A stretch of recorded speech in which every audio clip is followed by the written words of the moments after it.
Welcome, ladies and gentlemen, to the 7th round of the 2020-2021 Snowstorm Open Wheel Racing Series season. Tonight at the biggest race of our season at Indianapolis Motor Speedway. Well, why exactly is it the biggest race of our season? Well, put quite simply, this is the one of two double points races this season. And, it's, of course, the historic Indianapolis Motor Speedway, which makes it all the more important. I'm, of course, as always, your commentator, Mr. Marshall Crocker Jr., your commentator who is very apologetic for last week's race on Sunday at Lime Rock. I know that the broadcast was never able to get going for the first time in any broadcast I've ever put on, but, well, I took that as a personal inspiration to get everything working, do everything I could to ensure that tonight would be a success, and, well, I have to make it because, well, it's the biggest race we've had in a very, very long time, and I got to do it justice.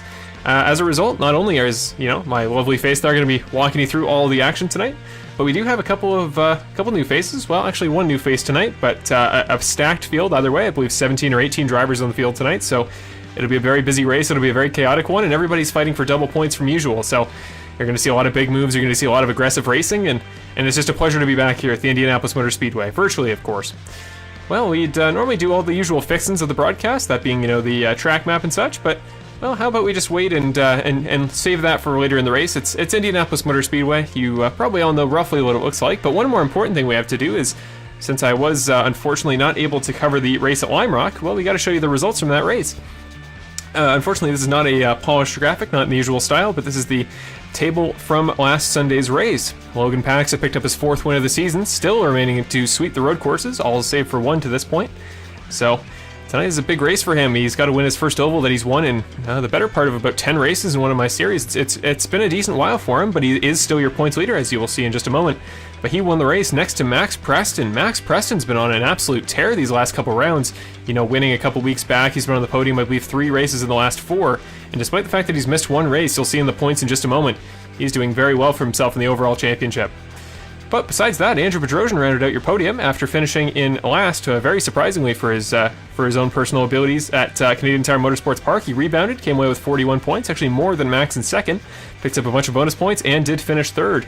Rich Foligno got his best finish of the season there in 4th. Then Trevor Anderson rounded out the top 5, getting yet another top 5 for himself on the season. Woody Mahan finished 6th, but Woody will be unable to make it tonight. He is one of the few drivers in the series that was unable to make it to tonight's round at Indianapolis. Justin Lillick had his 2nd best finish of the season, scoring a 7th there, finishing in with 26 points in 7th. Tanner Dignard, Caleb Campbell, and David Paxa would round out the top 10, followed by Manuel Guerra, Marshall Crocker. Tim Salvatore finished all the way down in 13th as a result of some getting tangled in some incidents early in the race, which meant that unfortunately he did lose his 2nd place spot in the championship. Andrew Bedrosian now takes over that spot from him. Jack Hillier, John Guerra, and Renee Hart round out the 16-driver field from Lime Rock. So remember, those are your driver positions from the previous race. Of course, not tonight. We're not even into qualifying. We got plenty of time to get tonight's race started. So that is all the information you're going to need going into tonight's race. But there's one more piece of information you need before we do that. Let's throw up your championship standings. Of course, as of right now, after round 6 in our series. And there are the championship point standings. You'll see each driver's number next to their name and country of origin, you could say. Logan Paxa, 272 points, leads the points in quite a dominating fashion. It's not like he's had an absolutely unstoppable year. Certainly guys have done their very best to dethrone him, but he has had a pretty incredible season for himself, and, well, many would have expected that, seeing as it's a very road course heavy beginning to the season, and road courses are one of the disciplines in which Logan thrives, probably most of all. But Andrew Bedrosian, recovering from his race at Mossport and all the way back up to 2nd in the points, had a great race for himself and is still decently outside of the points window of Paxa. It would require quite the race tonight to beat him in points, even with the double points. It would require him to win the race, and Logan would likely need to finish 17th of 17, which is not all too likely, but it's Indianapolis. Anything can happen, so don't count that possibility out. But certainly the championship points will change a ton as a result of tonight's race. Tim Salvatore there in 3rd, still recovering from that last race, will be probably on the top of his priorities tonight here at Indianapolis, but definitely could still jump back up into 2nd without too much trouble. He's not too far behind Andrew in the points. After that, though, Woody Mahan and David Paxa rounding at the top 5. Remember, Woody will not be able to make tonight's race, and with our drop race points that have not been added yet, Woody will still be pretty competitive in the points, but unfortunately missing 2 of the last 4 races means that he will drop down to 4th and likely quite a bit farther as a result of missing tonight's double points race. Trevor Anderson and Max Preston, the 2 drivers next, with 147 and 143 respectively. Both guys that missed a couple races early in the season didn't start the season until I think round 3 each, so they have recovered quite nicely. They've been having just top 5 after top 5 the last couple races, especially Max Preston, who's just been absolutely on fire these last couple weeks. Might even have more points than Logan himself coming out of round 4, so he's had a great last 3 weeks for himself. But after that, Manuel Guerra and Marshall Crocker both sitting fairly competitive in points, with Tanner Dignard rounding out the top 10. As you see there, any driver from about position 6, where Trevor Anderson is, all the way to about, I'd say about position 11, where Caleb Campbell is, anybody could flip-flop anywhere in the standings tonight with the double points. They're so close together, and let alone getting the 2 times the points from a finish. So winning tonight adds 100 points plus your bonus points on your overall finishing position, and well, 100 points could almost double many of the drivers' tallies on the season so far. So again, tonight's going to have big implications. But after that, just to round out your standings, Rich Foligno, Carl Dronke, Jack Hillier, Justin Lillick are your top 15. And then John Guerra, Michael Krobach, who was unable to make tonight's race. He is normally going to sub in for all the ovals this season, but he unfortunately had to miss tonight because he was busy with other obligations, so he will unfortunately not make it, and that does mean we'll have our first different Indianapolis winner in one of my series. Michael has won both races in both seasons of the Cards to Computers series prior when we came here to Indianapolis, so the Oval Master is not here, and we're going to crown a new winner. Actually, Woody Mahan almost won it as well in our All-Star race last season, and he's not here either, so all the top Indianapolis talent will not be able to make the race. But finally, Renee Hart there in the 00 car with those, he's running, I believe, a purple livery tonight.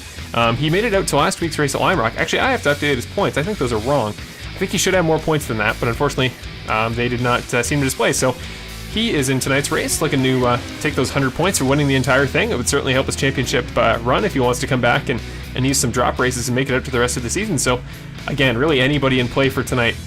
So much at stake here at Indianapolis Motor Speedway. But before we get going, we're getting ready to go into qualifying in just a moment once the drivers finish up and the session resets momentarily.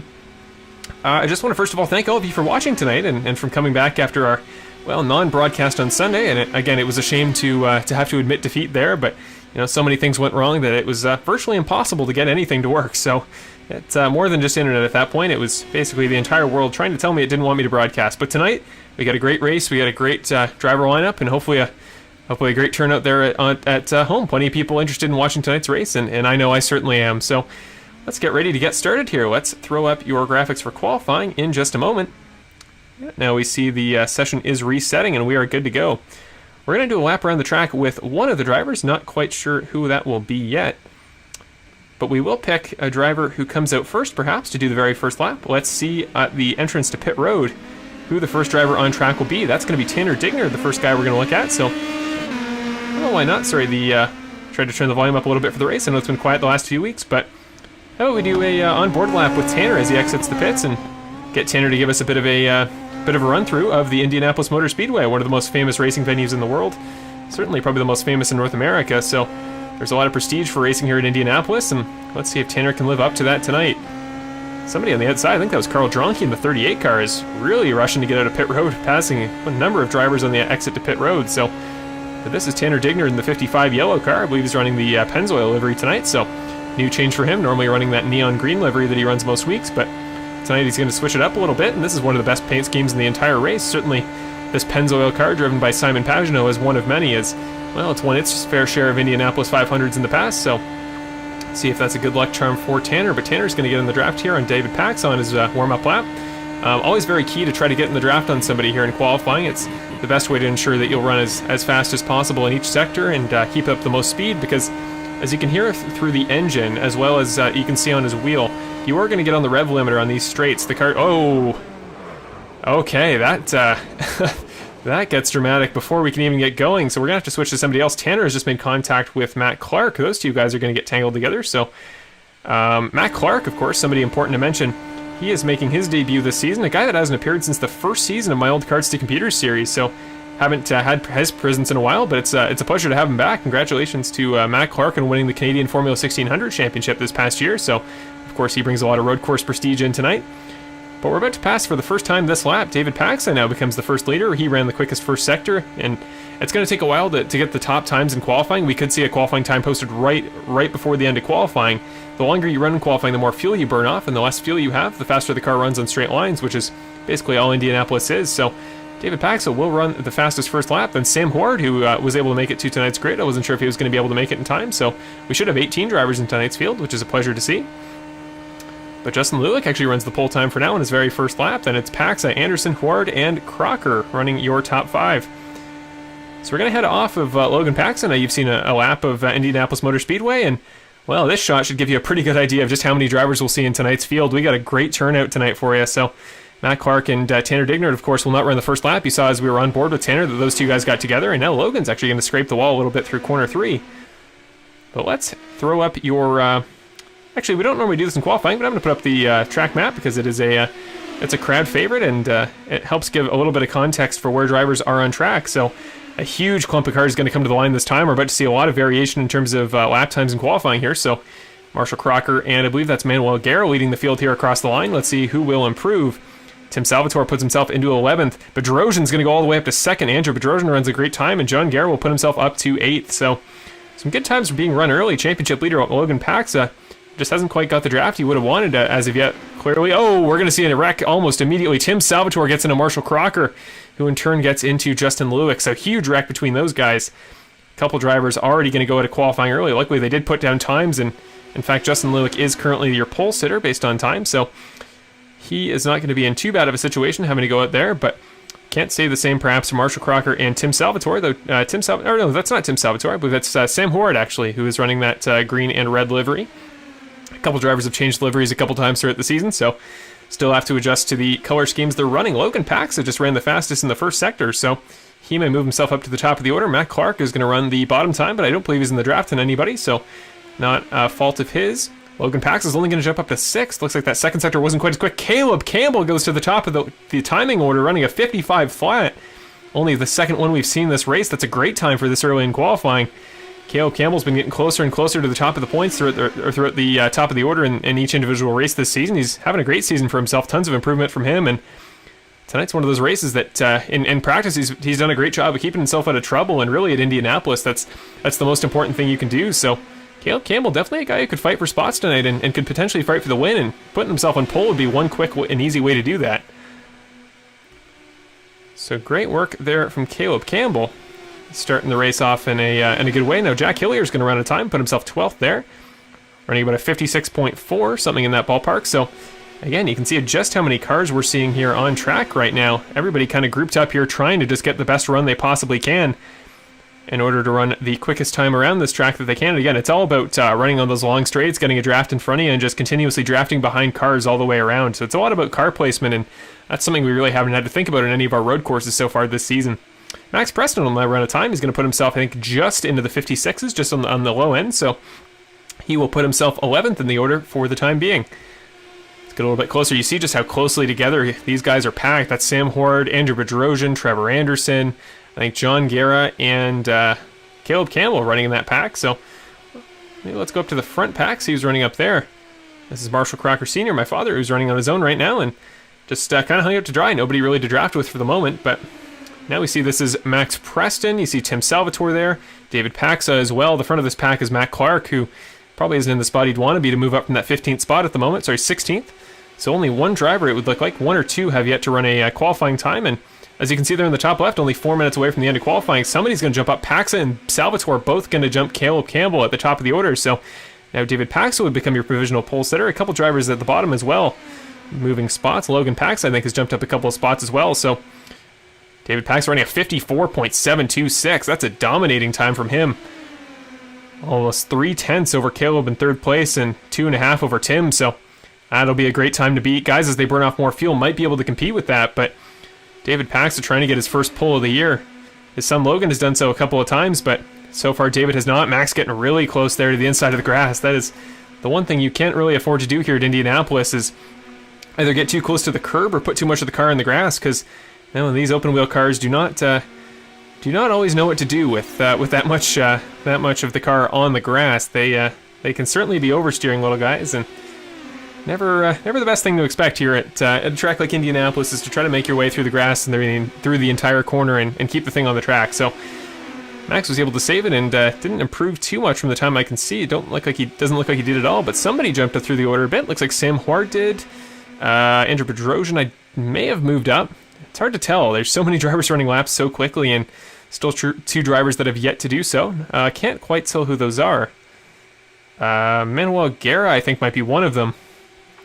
can't tell about the other. So this is kind of the big pack to watch here in qualifying. Matt Clark still at the front of that line. Mac wants to run there and get the pole. He's really got to move back in behind a couple of cars, try to use that slipstream on the straightaways, because, I mean, normally just running flat out, like if you were doing an Indianapolis practice in the IndyCar, you don't have any other choice. You can't ride with cars on track. Sam Hord's going to go around to the background. Doesn't look like he'll catch anybody else. We're going to go 3 wide across the stripe in qualifying. Hopefully that's a good omen of what's to come in the race. Again, still trying to check for movement. Max Preston will move up a couple of spots that time by. He's the guy that the camera's been focused on a little bit for the last little while, but let's go back to Matt Clark, who does not appear to be off track. I can now confirm that Manuel Guerra and Rene Hart, your 2 drivers who have yet to put down a lap in qualifying. But now we're going to go to Matt Clark. He is the white and black number 5 car. You're going to see fly past the camera in just a moment. He is, of course, making his debut tonight. This might be the only race he runs this season. He was specifically invited for tonight's race because, well, Indianapolis is always sort of an invitational, and in terms of real-life racing ability, especially as far as Canadian and Ontario goes, you can't look much farther than Matt Clark in that respect. One of the best drivers in real life, especially for the younger age bracket there, is Mr. Matt Clark. So always a pleasure to have him make it out tonight, and now he's got a good draft. Let's see if he'll be able to move up the order a little bit. He's sitting 13th currently. This might improve even more. Will he jump up the order? He will not. He'll actually move down. Rich Foligno is going to leapfrog up to 12th, so Mac hasn't quite put down the time he probably would have wanted to this point, but David Paxa, with only a minute left in qualifying, still your pole sitter. A couple of drivers heading into the pits this time by might have had overall damage or something like that over the course of the last couple of laps. Justin Lewick, I think, just slid there across the track, so be sure to keep an eye on the 7 car. Yeah, you see that front right tire has buckled. Of course, incidents in qualifying do not affect your overall race ability. I mean, you don't use quick repairs in qualifying, and it's not like you have a limited set of tires, so the only problem is he won't be able to run any more laps. So Justin Lewick will have to settle for his probably low 55-second lap there that put him 4th originally. Might have a couple more laps. Remember that you are allowed to finish the lap you start if you start it before the 10 minutes hits. So you can finish your lap you're on once the time is up. Caleb Campbell's going to head into the pit, so he's going to settle for his 3rd place lap, which may be bumped by another driver, but as of right now, still seeing no movement. Matt Clark is going to jump up to 6th. Just talked about him a moment ago. So from 15th at the start of qualifying all the way to 6th, that's some good improvement you like to see. Rich Foligno and Carl Dronk here, the 2 guys you see there. The 99 yellow car that just moved into the inside line, and then that's Carl Dronke in the orange 38. Now Rich is done for qualifying. He's just going to head to the inside line. Looks like he's just going to let a couple guys by. The checkered flag does come out, so drivers are going to have to finish up their current laps. David Pax is finishing up a lap as we speak. He's all by himself, probably won't improve. Andrew Bedrosian, though, that we're going to go to now, he's currently sitting 5th. He's part of this pack here. Looks like he's a little bit too cramped in to move up. You kind of can't sit behind a car for too long, or you have to get off the gas and you run out of momentum, and running out of momentum is the last thing you want to do at such a large oval like Indianapolis. So David Pax is still your pole sitter temporarily, but Matt Clark and Logan Pax are going to head into the pits. They actually make contact, but again, doesn't really matter. Now Tanner Digner is going to go side by side with Bedrosian at the line. Bedrosian's going to improve to 3rd, pushing Caleb Campbell out of the top 3. He's still going to stay on row 2, but big bump there from Andrew to go back into the top 3. You know he wants to put together a good race tonight, get his first win of the season, and try to chase down Logan Pax as the top driver in points so far this season. So that is not going to be a bad result for him at all. But with that being said, I think only one driver, that is Caleb Campbell, is left on track. Doesn't have a drafting partner, so probably won't be able to improve his lap, but well, you never know. Caleb's going to come across the line in the number 10 car. He was 4th before, and that's still a great result no matter what. Yeah, it doesn't look like he will improve that time, but that means we can come to the end of qualifying, and we can announce that those are going to be your official positions, with Manuel Guerra and Rene Hart, I believe, going to start 17th and 18th respectively. And that rounds it out. A very exciting qualifying session for sure. Now everything's going to reset, and we can get ready to go. Got to take everything down here and put up your qualifying results. One thing to note before we get going, it's something I haven't done in quite a while, but I did accidentally put myself on the graphic tonight. It's something I haven't done in quite a while. I accidentally signed in as a driver rather than a spectator. Good to see they're going to start me last. That way I don't get in the way. Or actually, Manuel Guerra will start behind me in 19th, but unfortunately I did do that. So I'm going to be on the graphic all night tonight. Of course, I'm the guy up in the booth, not on the track. And again, made all the improvements with the producer technical side of things, but you always got to take one step back. In this case, it's my going back to the days of putting myself on the graphics by accident. But your pole sitter for tonight's race, Mr. David Pax, are running a 54.726 time. That's very competitive to the top times we saw in practice all week, so David picked a great time to run his fastest lap of the week here. at the Indianapolis Motor Speedway. He will get the bonus points as well. Doubled all bonus points tonight, including the points for starting on pole. So great work for David tonight. He will start and lead the field to green. Tim Salvatore to his outside in the number 91 car there, running about 2.5 tenths down. So you can see just how far ahead that time from David was. That will put him on the pole for tonight's race. But Tim Salvatore is going to start on the outside of row 2.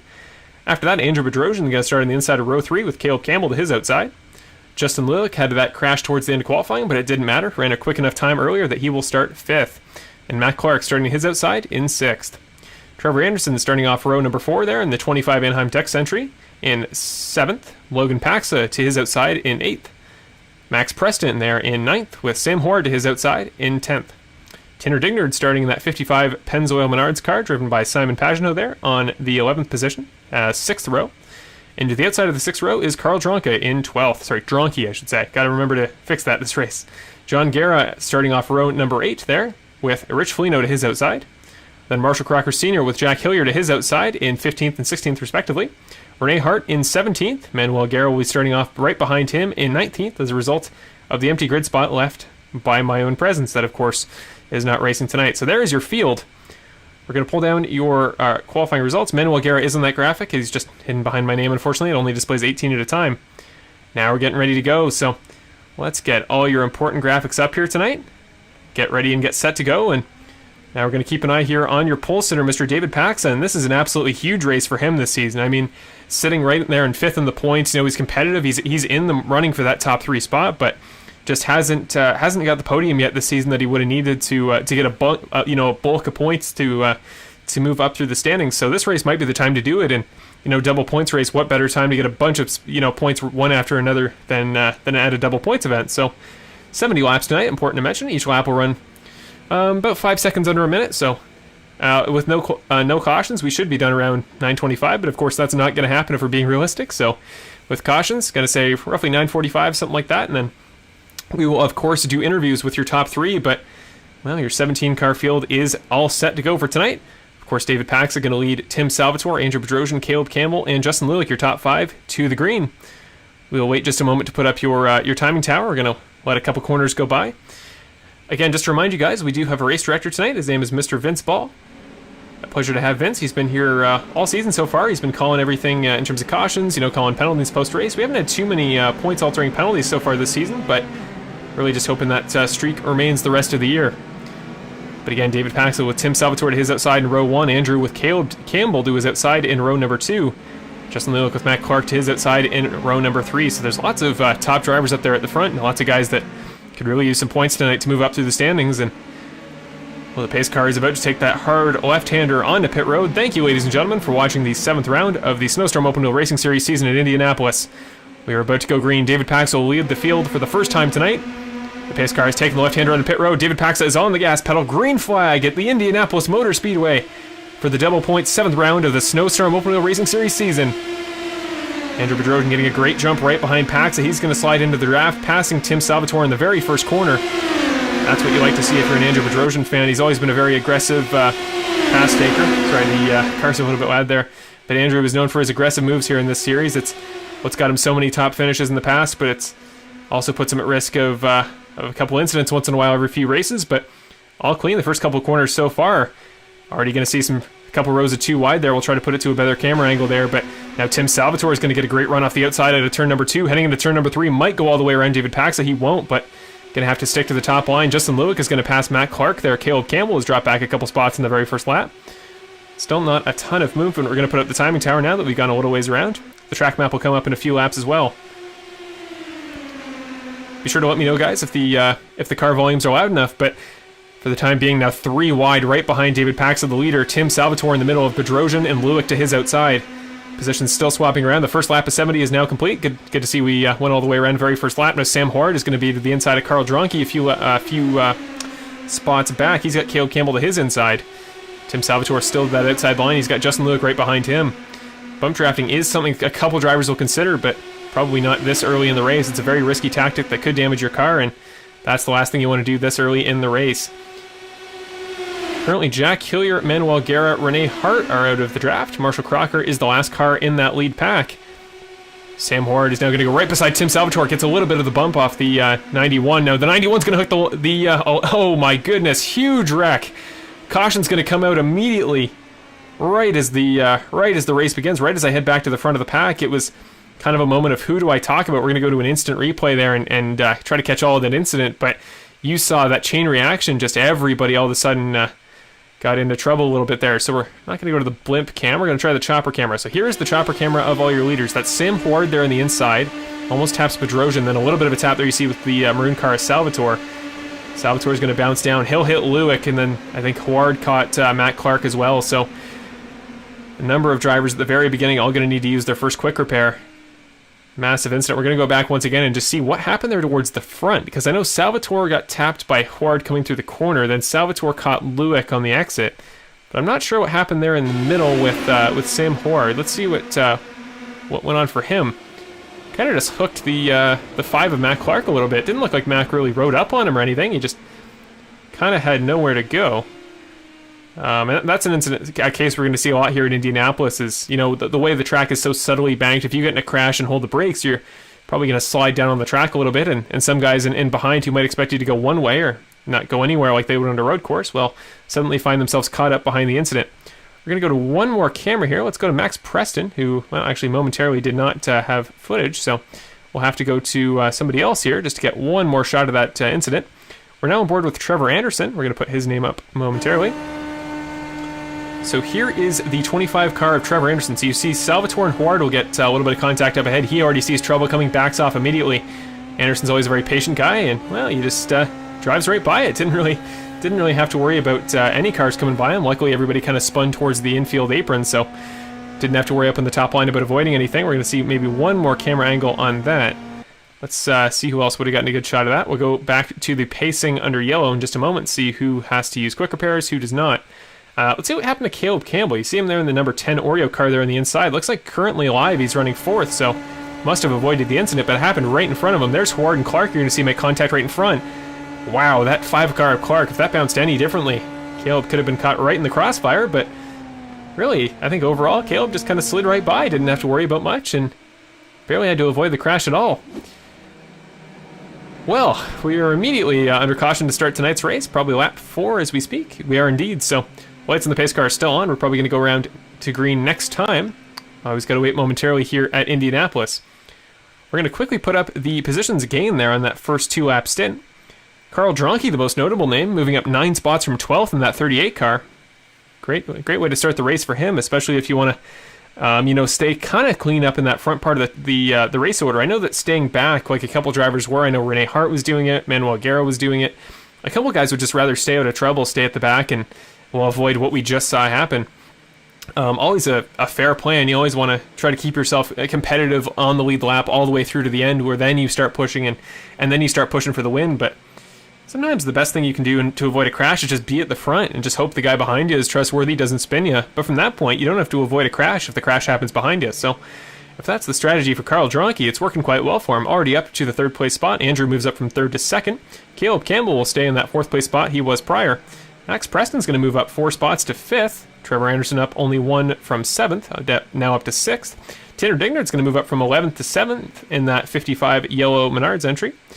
Then John Guerra, Rich Foligno, and Marshall Crocker will all move up 5 spots apiece, likely as a result of the cars involved in the wreck. Rene Hart, after that, is still in 11th, but has moved up from 17th. Manuel Guerra has moved up 7 spots, I guess technically 6 from 18th there on the grid. Then Jack Hillier there in the number 13 car. The number 18 car, sitting in 13th currently. And then the drivers involved in the wreck. Justin Lewick is back on track with that Dams number 7 car from Formula 2. That's where the paint scheme is from. He is back on track with Tim Salvatore bringing up his flank. Actually, Logan Paxa there appears to be the next car in the race order. Then Matt Clark, Sam Howard.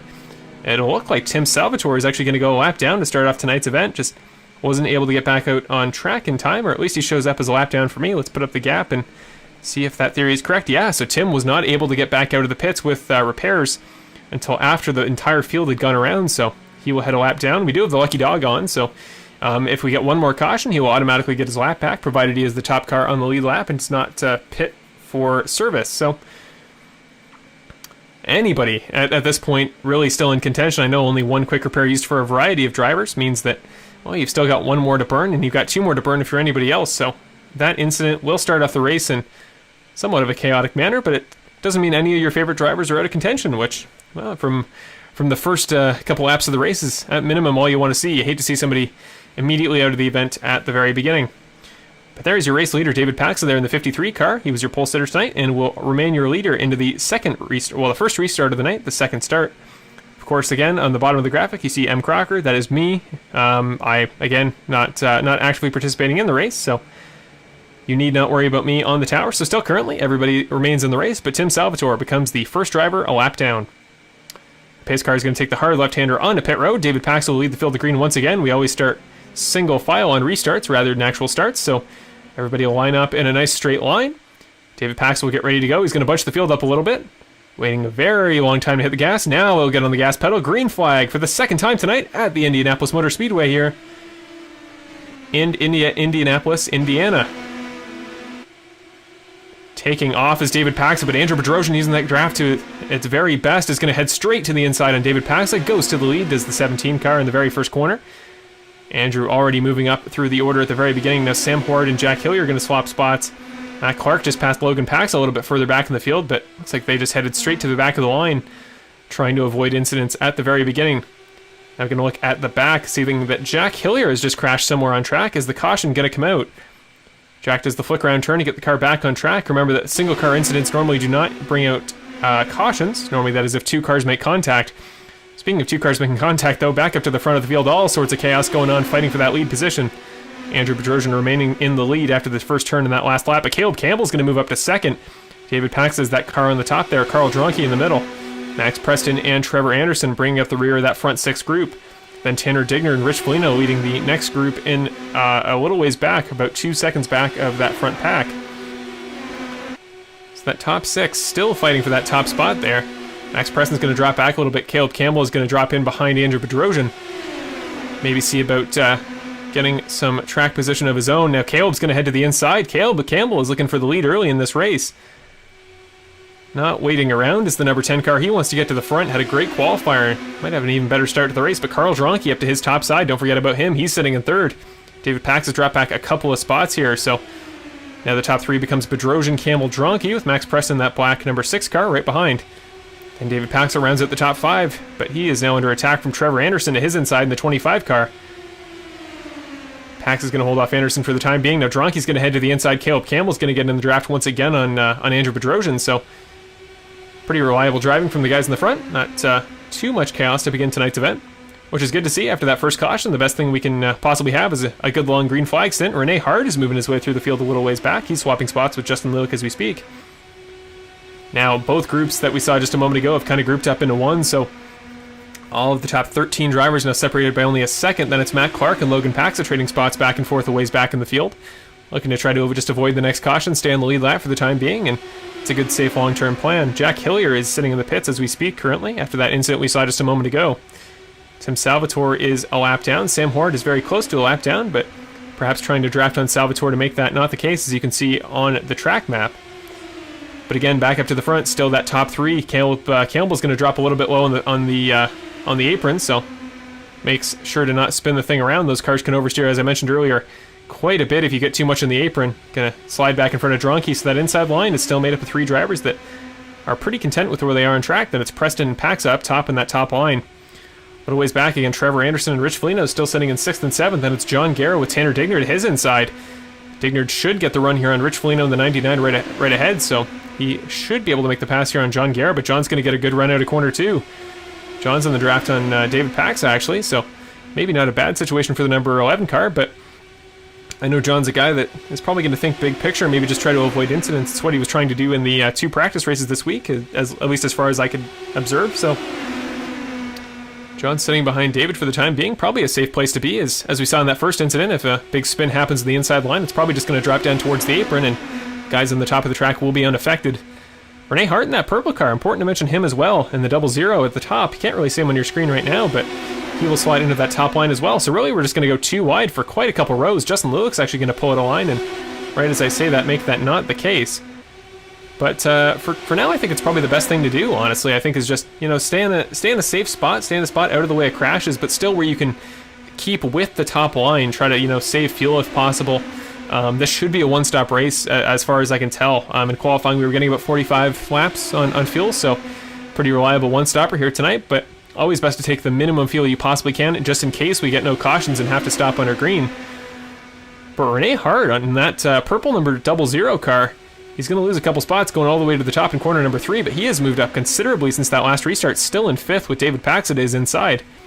Now Paxa should make the move on him through corner 4, but Hart's going to get another good run. If he can slide in behind that black number 6 car of Preston, then he might be able to get a couple more spots for himself there.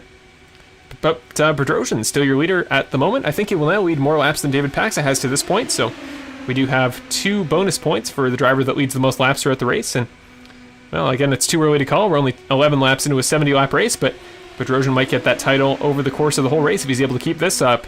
We just saw Dronky kind of dip into turn 1 there in that inside grass, but was able to save it, so no worries there for the number 38 car, sitting 6th in points to this point. Now Caleb Campbell and Max Preston are going to go side by side for 2nd there. That's Preston in the 6 car up top. Manuel Guerra's going to pass Tanner Dignard a little ways back in the field, and yeah, now Preston's going to move into that top spot. Gets a great run through corner number 2 on the outside. He's going to go past Bedrosian for the time being, but well, that didn't last very long. He's now going to lose that spot again, and Caleb Campbell still just reliably sitting on the back of Bedrosian. I think he's given him some pretty good pushes as well. That's why Andrew has had so little retaliation from everybody else thus far, and nobody can really get up to that top spot other than him. Of course, just the same way as we have 2 points for most laps, we have 2 points for leading a lap at all, and it would be nice to try to get that out of the way at the very beginning if you're one of these drivers. That way you can just worry about staying up front later in the race rather than having to be up front for that particular bonus. Now Justin Lewick and Carl Dronk are going to go side by side again. Lewick's got the help of that very close draft in front from Rene Hart and Max Preston, whereas Dronky's got a little ways to go to Caleb Campbell. But it might work this time by Rene Hart, Caleb Campbell, Justin Lewick, a couple notable names up front, but Preston's still ahead of both drivers, now side by side again with Campbell. Doesn't have quite as good of a run as he did that last time by, so probably won't pass Bedrosian into turn number 3, but David Pax is going to move up to the top line and form up those 2 lines again. Justin Lewick thought about moving down to the bottom, but instead he's going to go 3 wide to the middle of Dronky and Hart, so Justin Lewick kind of hasn't decided where he wants to be yet, not like Bedrosian and Campbell and Preston, who have kind of just picked a line and are sticking with it. Now he's going to go up to the top, kind of going to settle into that bottom line. Now he's blinking a little bit, so we will go to somebody else. Now going to go 3 wide outside of Preston and Caleb Campbell. Preston again going to go up to 2nd as we cross the line, but I'd probably rather be in Caleb's spot on track if I'm honest to this point, so not too much going on in that front of the pack, but Caleb didn't get as good of a run through corner number 1 as he has these last couple laps. Preston's going to jump up to 2nd and might be able to slide into the inside, decides against it, so just took too long. Caleb will get back in the slipstream and will cover that inside spot in the 2nd row again. Let's go back a little ways through that pack, though. So that's Rene Hart there, but John Guerra there in that one of the 4 yellow cars towards the back of the pack. He's the car currently sitting in front with Trevor Anderson just behind him to his outside. Then it's Rich Foligno in one of the other yellow cars, then Tanner Dignard and Manuel Guerra sitting side by side. Manuel's recovered quite well from starting from the back of the field, didn't put it on a lap in qualifying, and he's moved up all the way to 11th. And then I believe Tanner Dignard will round out that front pack, but actually Marshall Crocker Sr. also in the draft in that white, blue, red, and orange car on the outside. The car the camera will pan on this lap by. So 13 cars still leading that front pack. Andrew Bedrosian currently leading it as a single driver, but in terms of other drivers on track, Logan Paxson and Matt Clark still drafting back and forth there in 14th and 15th, so only it's about 7 seconds back, so still competitive enough that over the course of the race, if we get another caution, they'll be right back up into the fold of things and should be able to avoid a caution or a crash pretty safely, as they're a fair ways back from it, so they would be given plenty of time to react in the case that were to happen.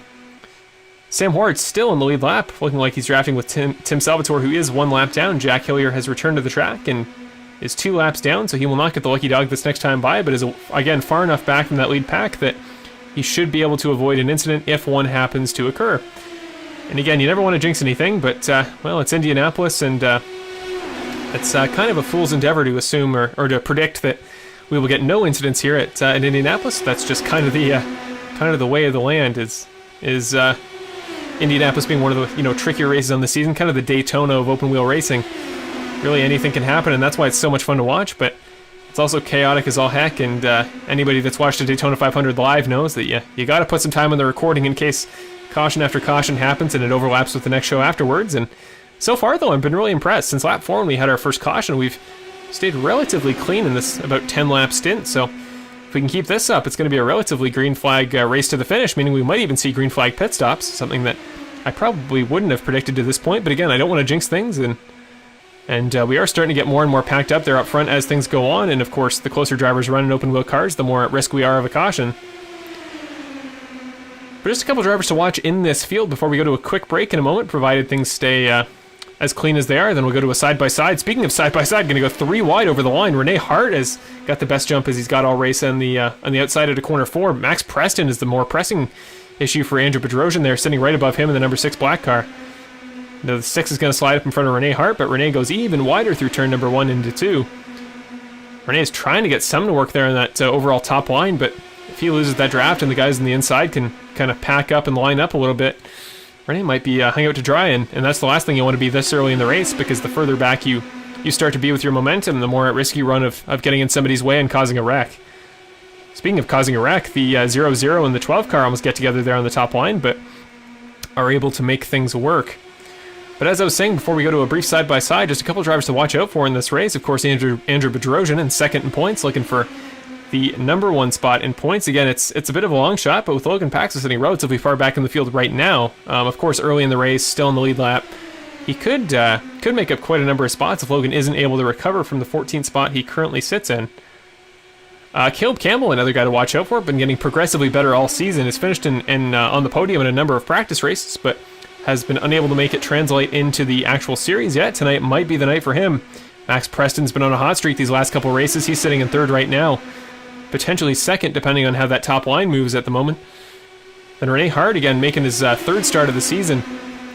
Still just kind of trying to adjust back into the series. Isn't a full-time driver, meaning he's got to get used to the car and things like that, but he's done so well tonight, sitting in 4th, maybe 5th, depending on how Carl Dronke gets a run on the inside.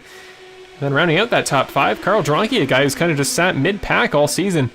Has good finishes all the time, but really just hasn't broken it into that top 3 spot yet. So, will tonight be the night?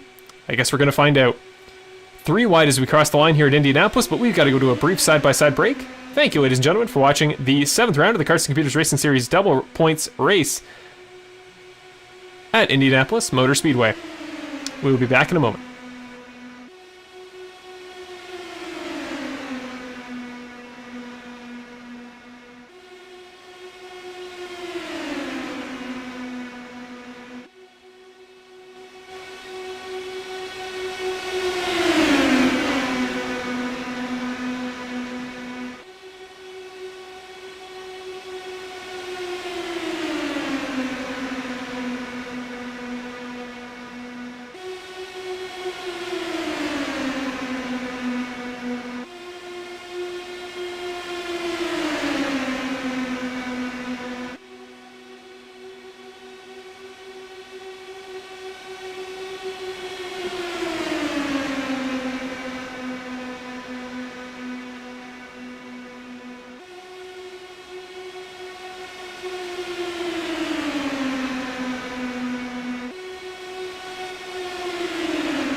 And we're back after a very brief break there. Always got to grab some water after some solo commentary for the better part of 15 laps. And in the meantime, we did see some movement around the track. Max Preston has now moved into that front spot in the inside line and may provisionally take the top spot heading into turn 3. Andrew has moved up to that top lane, and now Caleb Campbell will push Max Preston. Both drivers that are very reliable in the draft, so hopefully those two will be able to hook up together well, and we won't see any issues with them kind of, getting mismatched in the draft, maybe spinning each other out. Two drivers that I trust as the series director that are very reliable when it comes to not causing incidents. So I trust that we will keep this green flag stint going with those two guys at the front of the inside line, but just as I was about to say, Rene Hart and Bedrosian may work together in the top line. Hart's going to go to the top on Bedrosian through turn 1, so 3 wide once again. Rene Hart, a big fan of that ultra-high outside line. It's something he's run quite a few times throughout this race, and I think it'll work from a avoiding crashes perspective, at least for the most part. Now Bedrosian will slot back into the inside, so Hart will have the outside all to himself, as he will be the front car on the outside line for the time being. But this means Caleb Campbell is going to, for the first time in quite a while, move down to that 3rd spot on the inside line. Still going to be able to push Bedrosian, but very hard to get that three in a row bump draft thing to go. Again, it's never ideal to bump draft in open wheel cars. That kind of goes without saying, but you can do it in Indianapolis as long as you're reliable about it. Now, I wouldn't do it for a long period of time. Certainly not this early in the race, I don't think. Save that for the dash to the finish at the very end. Max Preston now becomes your race leader. He's going to get the 2 bonus points for leading a lap, as I think a couple of drivers have so far. Not sure how many would have led a lap, but I'd imagine it's probably 4 or 5. David Paxel would have led one because he was the pole sitter. Bedrosian would have led as well. Preston did, and there's a chance that Rene Hart may have led one from the top of the pack. You saw a couple of those 3 wides there. If he did so and got a really good run at a corner number 4, might have led a lap as well. So again, with the double points, bonus points become more and more valuable, and well, the most laps led bonus is definitely something to think about, as well as the no incident points bonus. It's something that is always good when we see it, but for a lot of races where we go to the road courses and it's very tricky to keep yourself out of the dirt or grass at all, where you take little individual bonus point or individual incident points, it can be hard to get the bonus for. But really here at Indianapolis, as long as you stay out of a wreck entirely, you can pretty reliably take those bonus points and cash those into the bank for the rest of the season. So for the time being, no cars heading down pit road. I'm kind of curious to see if anybody early pits, because as I mentioned, about a 45 lap pit window there, so that's about as far as you can go on fuel. We probably won't see anybody pitting at the beginning of that stint, just to avoid having to pit late in the race. If you pit very early for fuel and you know you can make it to the end, then yeah, I think it's a worthy risk to take in some cases. Probably wouldn't pit under green. I would still rely on the caution coming out within the next probably 10 laps if I were one of these guys. Again, though, we've run a very impressive green flag stint to this point. Good to see how these drivers are staying logical, using their heads, and for the most part actually moving into lines, which is something I was interested to see heading into tonight. I know I talk about our test races quite a lot, but we run test practices on Mondays and Thursdays in this series that I host and usually try to race in. But whenever I do, we usually see all sorts of different strategies. Guys maybe not as dialed in as they would be in the actual race into trying to stay clean. So sometimes it's just the best spot to experiment, try different lines. And in those test races, we saw quite a bit of 3 wide. Guys not really forming into lines or anything like that, but tonight that has all changed. We're seeing a very, very linear set of lines here forming on the inside and outside. I guess we're 3 wide for the moment. I think that's John Guerra is going to move all the way to the top. That's actually Manuel Guerra, who moved to the outside of Justin Lewick there for a moment. So he will slot back into that top line 2 wide, and we will continue the streak we've had so far. Well, we've looked at this front pack for quite a while. It looks like nobody's really looking to move up that considerably this early in the run, but let's go back a little ways in the line. That's David Paxton, the last place car in that front pack, who is, I'd imagine, probably moved there by choice. He was the pole sitter and never really got involved in anything, so this looks like an intentional move on his part. But let's go back to Matt Clark and Logan Paxton. You see on the track map there, just coming into turn 3, that top left corner of the track map. But this is the 16 car and the number 5 car, both very successful drivers in their own right in Canada. Logan for karting and Mac for a variety of Formula open wheel cars. So both guys that are very successful in Canada in real life. Both guys that seem to have shown a lot of maturity in the past in our series. They had a great battle in the very first season of the Karts to Computer series at our race at Laguna Seca. So it's something they've done before. It's something they know how to do and battle together and stay clean. But it looks like for the most part right now, they're just trying to kind of leapfrog each other back and forth, use the draft to their advantage, and stay out of the pack up in front, but at the same time keep themselves pretty competitively on the first lap. If you just drive solo for long periods of time without the draft, you run the risk of losing too much time and losing an entire lap. It's something that the 18 car of Jack Hillier, who we can go to right now, is actually at risk of, because he's kind of sitting in an awkward spot on track where no other driver in the field is with him. He's kind of just by himself on his lonesome, and unfortunately for him, that means he's going to lose the benefit entirely of having a drafting partner. And well, without that, he's probably going to need to hope for a caution within the next maybe 10 to 15 laps if he doesn't want to go a lap down, and genuine possibility, so I don't want to count that out, but not an easy spot to come out of the pits after an incident and have nobody to work with. Back up to the front of the field, though, Andrew Bedrosian now to the outside of Max Preston.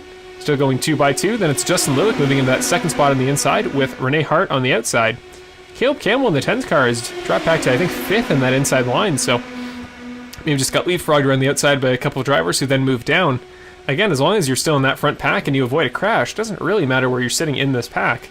Of course, leading laps is ideal for bonus points, so that's probably the only position you really care about, but now if I'm Caleb in his number 5 spot, you kind of just go, okay, well, if I can't easily get up to the front without taking a risk that could put me out of the race, might as well just sit here and let things happen. I do genuinely, from what I've seen, trust this top 5 pack. I know Justin Lewick and Andrew Bedrosian are 2 guys that love to make big moves, and late in the race they're definitely guys to watch out for, but I don't think this seems like the type of race where they would want to do something like that at the very beginning, make some crazy moves that maybe confuse those around them or put the whole kind of 2-line formula that we've put together, put that at risk. So I think we should be good for the time being. Renee Hart's still now sitting in 5th. Caleb Campbell is going to move up to 3rd, actually, if he's able to pass Justin Lewick through turn number 2.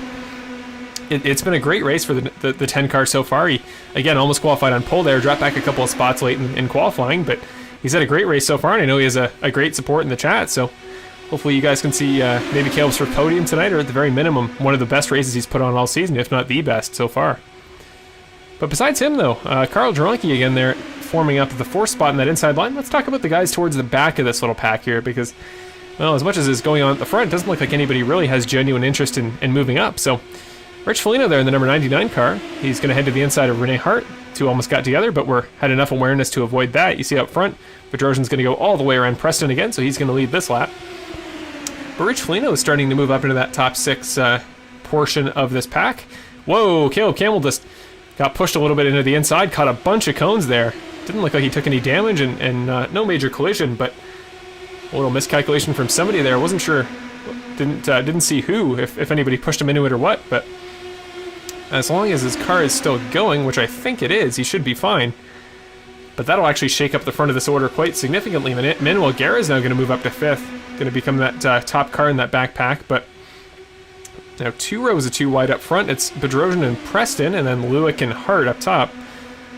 Caleb Campbell's still slipping back. I don't think he has any damage, and if he does, he can repair it with a quick repair on our next pit stop, but he is dropping significantly back through the pack, so I'm not sure if maybe he took a little bit of front wing damage from those cones that he hit there through turn 1.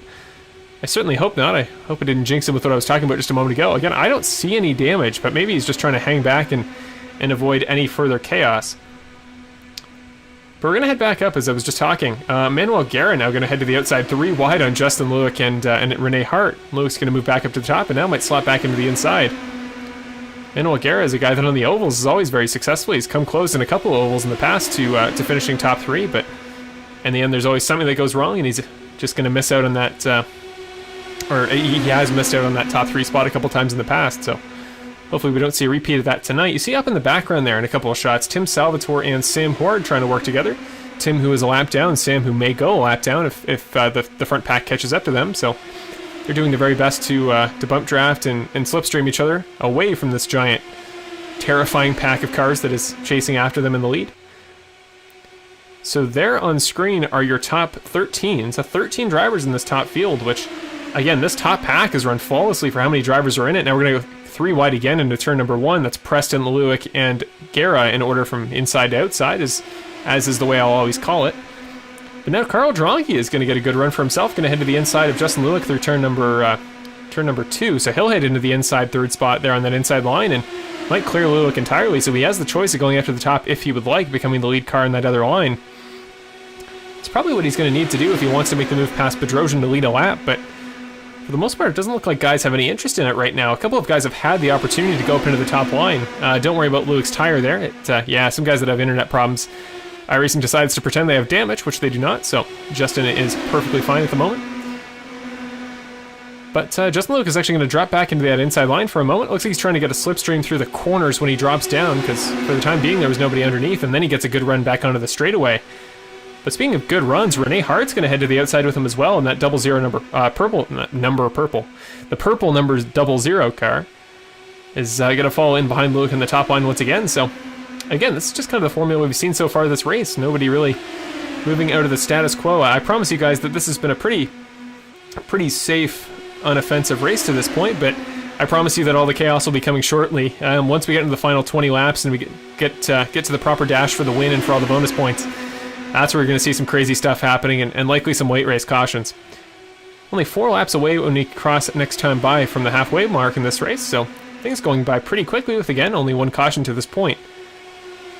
But now this top 3 of Bedrosian, Preston, and Dronky is starting to settle in. Again, Justin Lewick is trying to get a draft in behind them on the corners and is trying to use that on the straightaways to slip himself past Bedrosian, but hasn't quite got the run he's needed yet through the race, so he'll have to stay content with, well, now 3rd, I was about to say 4th for the time being. Could almost slide in ahead of Dronky in corner number 1 if he's able to find a spot. That's very, very close. This is when in your car you're trying to switch lanes on the real life roads and you shoulder check over you. That's no doubt what Justin would have to be doing in this situation. Such a small gap keeps opening up between Preston and Dronky, but he's staying patient enough, probably for the best, to avoid doing that.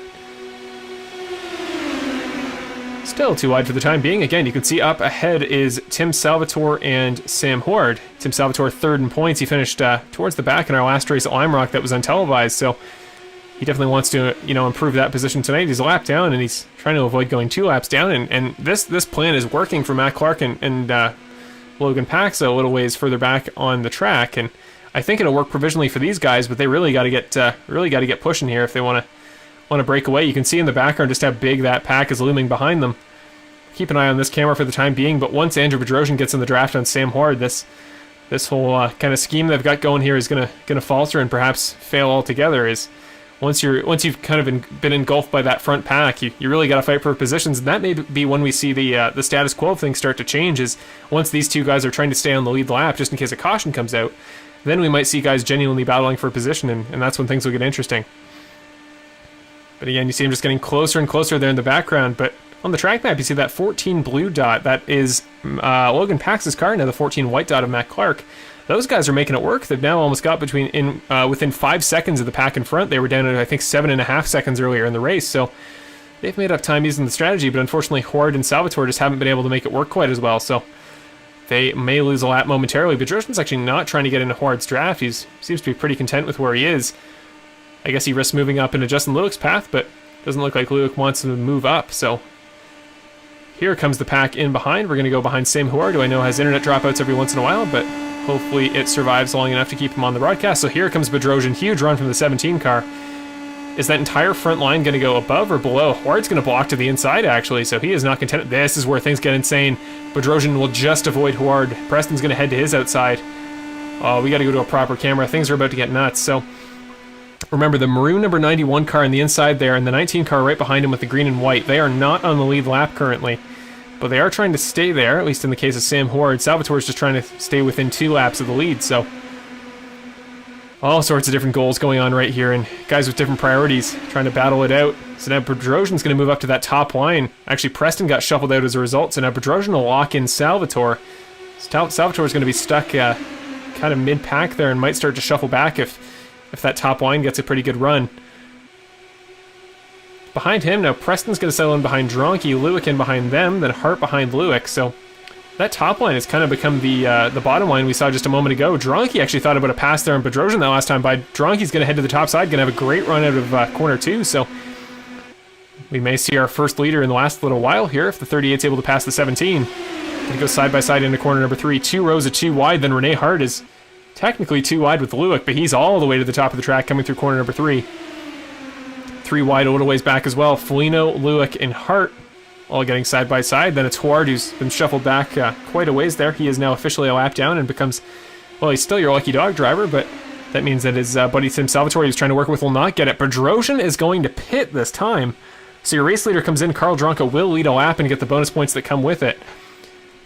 But that is a really interesting strategy call. I don't know if I personally agree with it. I think you got to have some help if you come into the pits under green conditions. And it's good for him because if he can stay on the lead lap, now he avoids having to pit at the very end of this next caution.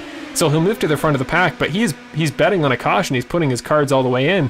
And it'll work because it'll put him into the front of the pack if he stays on the lead lap. But if he doesn't get a drafting buddy there coming out of the pits, he may be in trouble. But for the time being, Dronky is now going to become your new race leader in the 38 car. He'll get the 2 bonus points for leading a lap and could possibly lead a number more. We've now reached the halfway point in this race as well, so Lap number 36 of 70. Probably going to go to a break if we still don't have a caution in the next 4 laps. Actually, Preston, right as I was about to say, unless we get a number of caution or a number of drivers pitting, which we are. So Dronky will come in, Preston will come in. Looks like about 36 is going to be the point at which drivers want to pit. They're going to split it in half. Additionally, Renee Hart will come in, Tanner Dignard, Manuel Guerra. So a number of cars deciding to pit this lap. That means Rich Foligno is going to lead that last lap by, so he'll get 2 bonus points as a result. And now this becomes really interesting for Salvatore and Huard, who are now back to 2nd and 3rd in this order of drivers still yet to pit. Because again, they're both now a lap down. Sam Huard would be the lucky dog driver, but they're a lot closer to the front of that pack than they were before, and they will try to make the pass on Foligno if possible to ensure that they each get a lap back. If they did, and move back to, well, no laps down for Huard and 1 lap down for Salvatore, and then a caution were to come out, Salvatore would be the lucky dog driver, and they'd both be back in the lead lap. So huge implications here, especially if they can outweight Rich Foligno from pitting, and then a caution were to come out after he does. That could definitely shake up the order a little bit. But I talked about the strategy just a moment ago. Nobody looks like they're going to... Oh, right as I was about to say nobody was going to pit. Oh, Salvatore was not anticipating Foligno to come in. Almost makes contact, but here comes the slew of cars down pit road. So Foligno, John Guerra, Trevor Anderson, David Paxa, Caleb Campbell, Justin Lewick, Matt Clark, and Logan Paxa are all going to pit this time, as well as Justin Lewick. So the top 8 are all going to come in, meaning that provisionally Andrew Bedrosian will be back to your race leader. He must have had a great time on and off pit road, because he made up a full second on Max Preston behind, which, considering Preston had the draft for an additional lap, doesn't seem right. But Bedrosian's out of the reach of the draft, and Rich Foligno will be the first car off pit road. So let's keep an eye on... Rich Foligno's coming out of the pits now, but you see Bedrosian on the top side. He's going to go by, and well, I criticized the move a moment ago, but maybe the 17 car of Bedrosian knew what he was doing there, and I think he most certainly did. He becomes your race leader and is still about an entire length in the draft ahead of Preston and Dronky. So things going very well for the 17 car. Now Foligno is going to exit pit road. Paxa jumps a couple drivers, so does Anderson. Then Guerra, both Guerras, the John and Manuel respectively, followed by Caleb Campbell, Justin Lewick. That's Paxa and Clark up to the top. Paxa's making the move there on Lewick for 12th, I should say. Then Lewick there in 13th. Clark and Marshall Crocker rounding out the top 15 drivers, all of whom are on the lead lap. So everybody's kind of fractured that top pack now that everybody's coming to pit on different laps. So this makes the overall race plan a little bit more interesting, as now everybody's pitted. We have fuel for the top drivers, so pit stops will only become about tires, which here at Indianapolis aren't the most important thing by any means. That's Salvatore and Huard pitting that last time by, so they're not going to be able to get back in the front draft. It looks like they're going to have to settle in their fate of 1 and 2 laps down respectively. Again, Huard would still be the lucky dog driver, so if we get a caution, he'll be back in the lead lap, but unfortunately Salvatore will not. He would require 3 cautions to get back to the lead lap without any moves of his own past the leader, which right now it looks like Andrew Bedrosian is very content and very able to stay in the front of the pack. So I don't anticipate that happening, but I guess crazier things have happened. Maybe not at Indianapolis, but you know how these things tend to work. What a ways back in the pack. Let's head to Renee Hart, who has now moved up into the 4th spot as a result of all those pit cycles. He's now in 4th, drafting behind Tim Salvatore, who kind of serves as the bridge between the pack in the back and the pack in the front. He's really got to get something going there on Salvatore if he wants to leapfrog his way back to the front of the pack where Salvatore, Dronky, and Preston are. He's got Rich Foligno to his outside with David Paxa right behind. Really, at this point, I think a caution would bunch the field up again and make things a lot more interesting, but with what we've seen these last couple laps, I don't think we're going to get one for the foreseeable future. And again, I know I jinx things like that a lot, but I really like how guys are driving it. It doesn't look like guys are really going for 3 wides. It doesn't look like they're cutting down close margins. They're just sticking with the 2 lines that's worked to this point in the race. And I believe we're now 35 laps with no cautions. So halfway through the race, that's something from the race coordinator's perspective to be very proud of, and something I'll have to pat these guys in the back for, of course virtually, because COVID, after the race.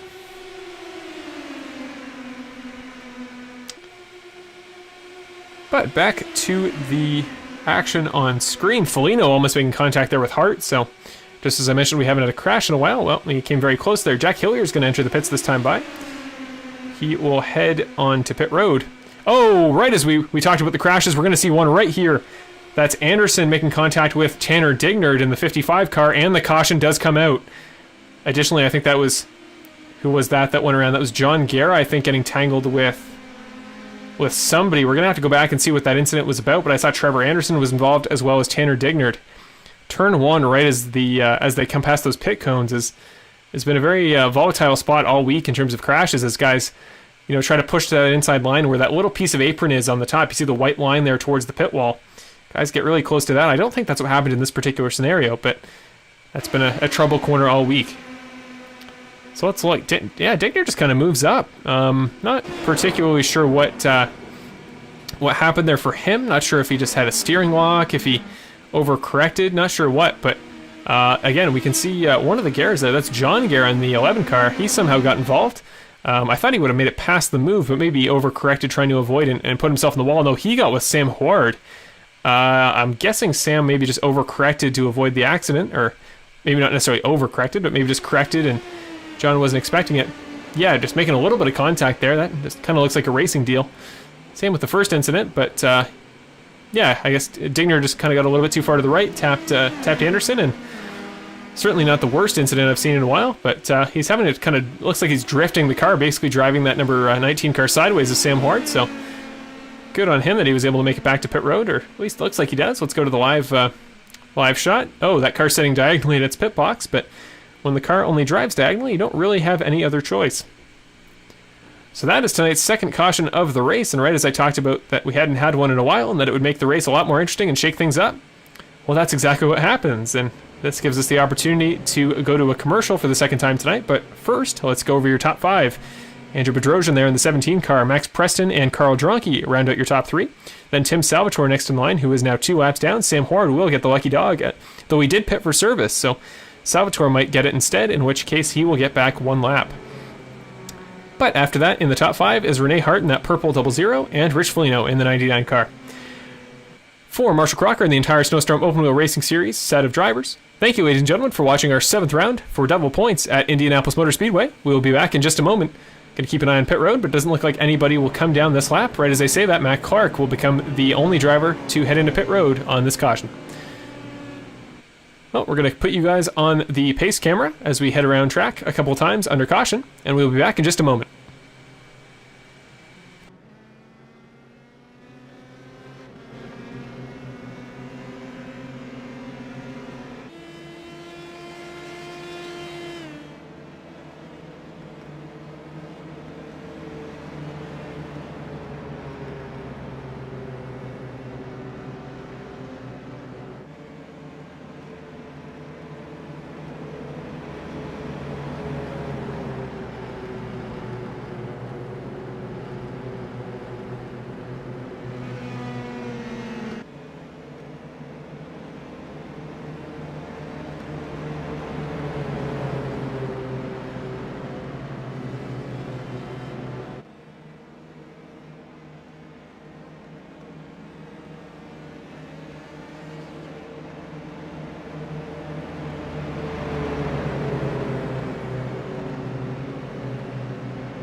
And we're back after a brief break here at the 7th round of the Snowstorm Open Wheel Racing Series season at Indianapolis Motor Speedway. On board with your current race leader, Mr. Andrew Bedrosian. He's led quite a portion of this last stint, about 35 laps in total, and he led probably 25 to 30 of them, so been a commanding performance from Andrew Bedrosian so far, again looking for his first race win of the year. Ovals is a discipline in which he's always succeeded in our series, but Of course, the Oval Master, as we call him, Mr. Michael Krobach, who wasn't able to make it tonight. He's been kind of the force to be reckoned with at the Ovals for the better part of an entire year here in our series plural, including the Old Cars to Computers series.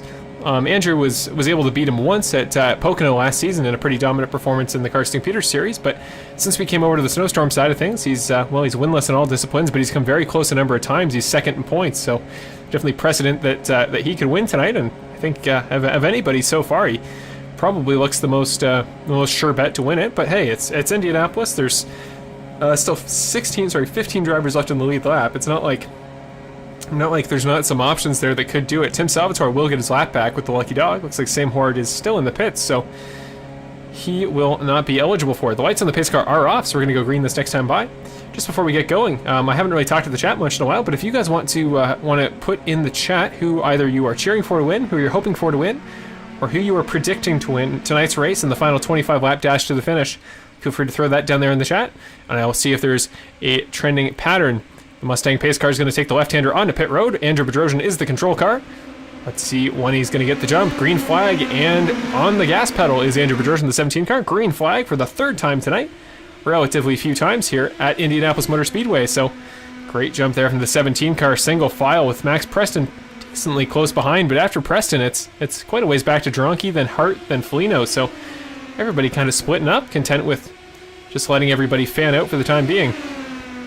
Preston's going to look to the outside of Bedrosian, got a pretty good run for himself there, but again, I don't anticipate with 25 laps to go that we're going to see too many aggressive moves even to this point. Guys kind of just want to sit in that front pack and do what they can to make their way through the field, and well, Preston is certainly making his way through the field. Thought about a pass all the way around Andrew Bedrosian, but looks like he's going to by choice go wide in turn number 3 to ensure that he doesn't make the move on Bedrosian, or at least take the risk of doing so.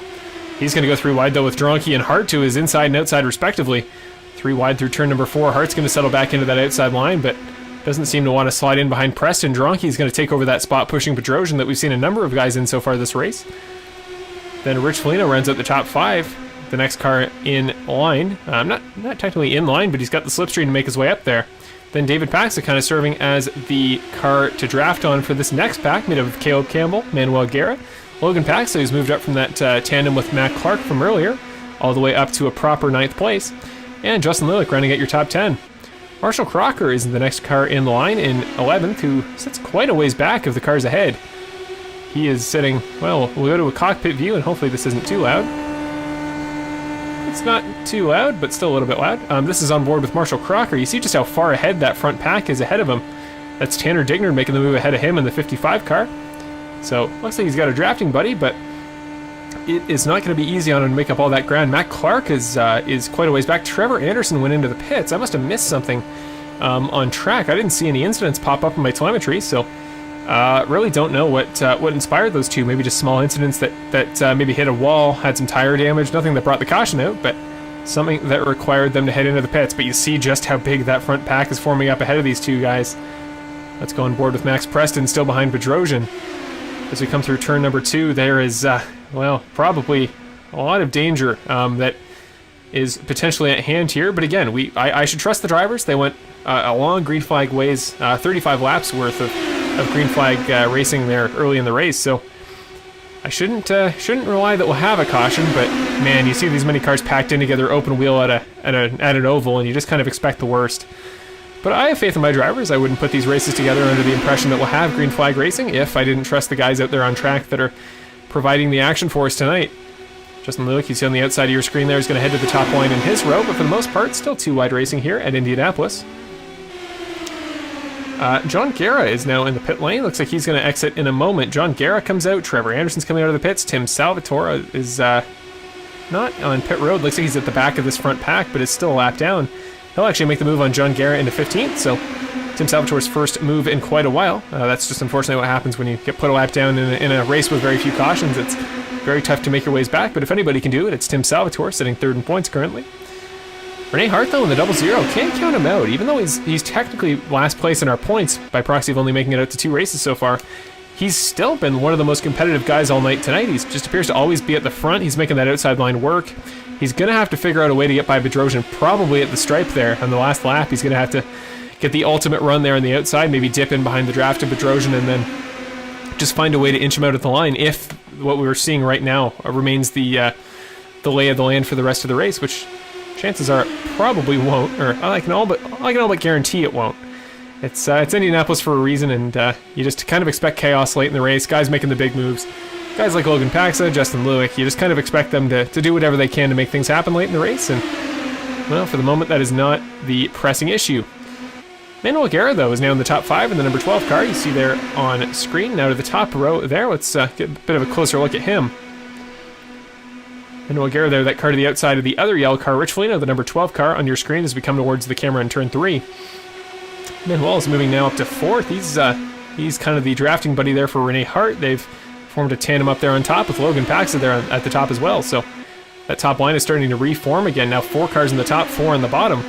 Again, without the proper, bump drafting format you'd see at a NASCAR race, you can't really make that work. Having that many cars in a row is dangerous from a bump draft perspective, but it works for the slipstream, and it just makes it more predictable for the drivers around you to know where you'll be every lap, because you kind of commit yourself to one area of the track. As we come through turn number 1, we see that Rene Hart is again getting closer and closer to Bedrosian every lap. Sam Huard is right as we went to talk about somebody going into the pits, we see a huge crash further back. That's Justin Lewick rolling in turn number 2. Caution comes out for the 3rd time tonight. Huge wreck for the number 7 car. Saw him get clipped by another car there on track, but not quite sure who. You see the significant damage to the front right tire of that car, as well as the back wing, and well, it's basically pointless to try to pick out individual parts of that car that are broken. That thing is just absolutely mangled. So now we're going to go on board with the 7 of Lewick. Let's see what happens as he comes through turn number 2. So he is to the outside of the 16 of Paxa in the middle. So the 3 blue cars, Campbell, Paxa, and Lewick, all kind of tighten up there as we come through turn number 2. Not sure why. There's plenty of track room for all 3 guys. So intrigued as to why they all move together that quickly. But I mean, things mostly stayed clean there through that corner. I mean, nobody tried to make a move or anything. Everybody just kind of tried to hold it 3 wide. I don't know. That looked like netcode to me. Nobody actually got together. Like, you never saw the cars physically touch. Netcode, for those of you that don't know, is just... I won't go into the technical explanation, but essentially on iRacing, you'll randomly get kind of magical fairies that spin the cars around despite not making real contact on track, and it's... that is, of course, not how it works, but it's something you do have to worry about as an iRacing driver. The chance that if you get too close to a car, even if you don't actually touch in reality, sometimes you get close enough that the game gets confused and triggers the collision, as we just saw there. So that's Trevor Anderson coming through turn 2 as we speak. He is in 13th at the moment. We're going to go over your current race order, but Trevor is still on the lead lap. I think he just got a lap back, actually, because he had to... One of those drivers, including John Guerra, who just mysteriously had to pit there in that last stint, didn't bring it a caution, just had to come in for some reason. Both drivers did, and now both himself and John Guerra were a lap down. Of course, Anderson will get his lap back and reform to the back of the pack.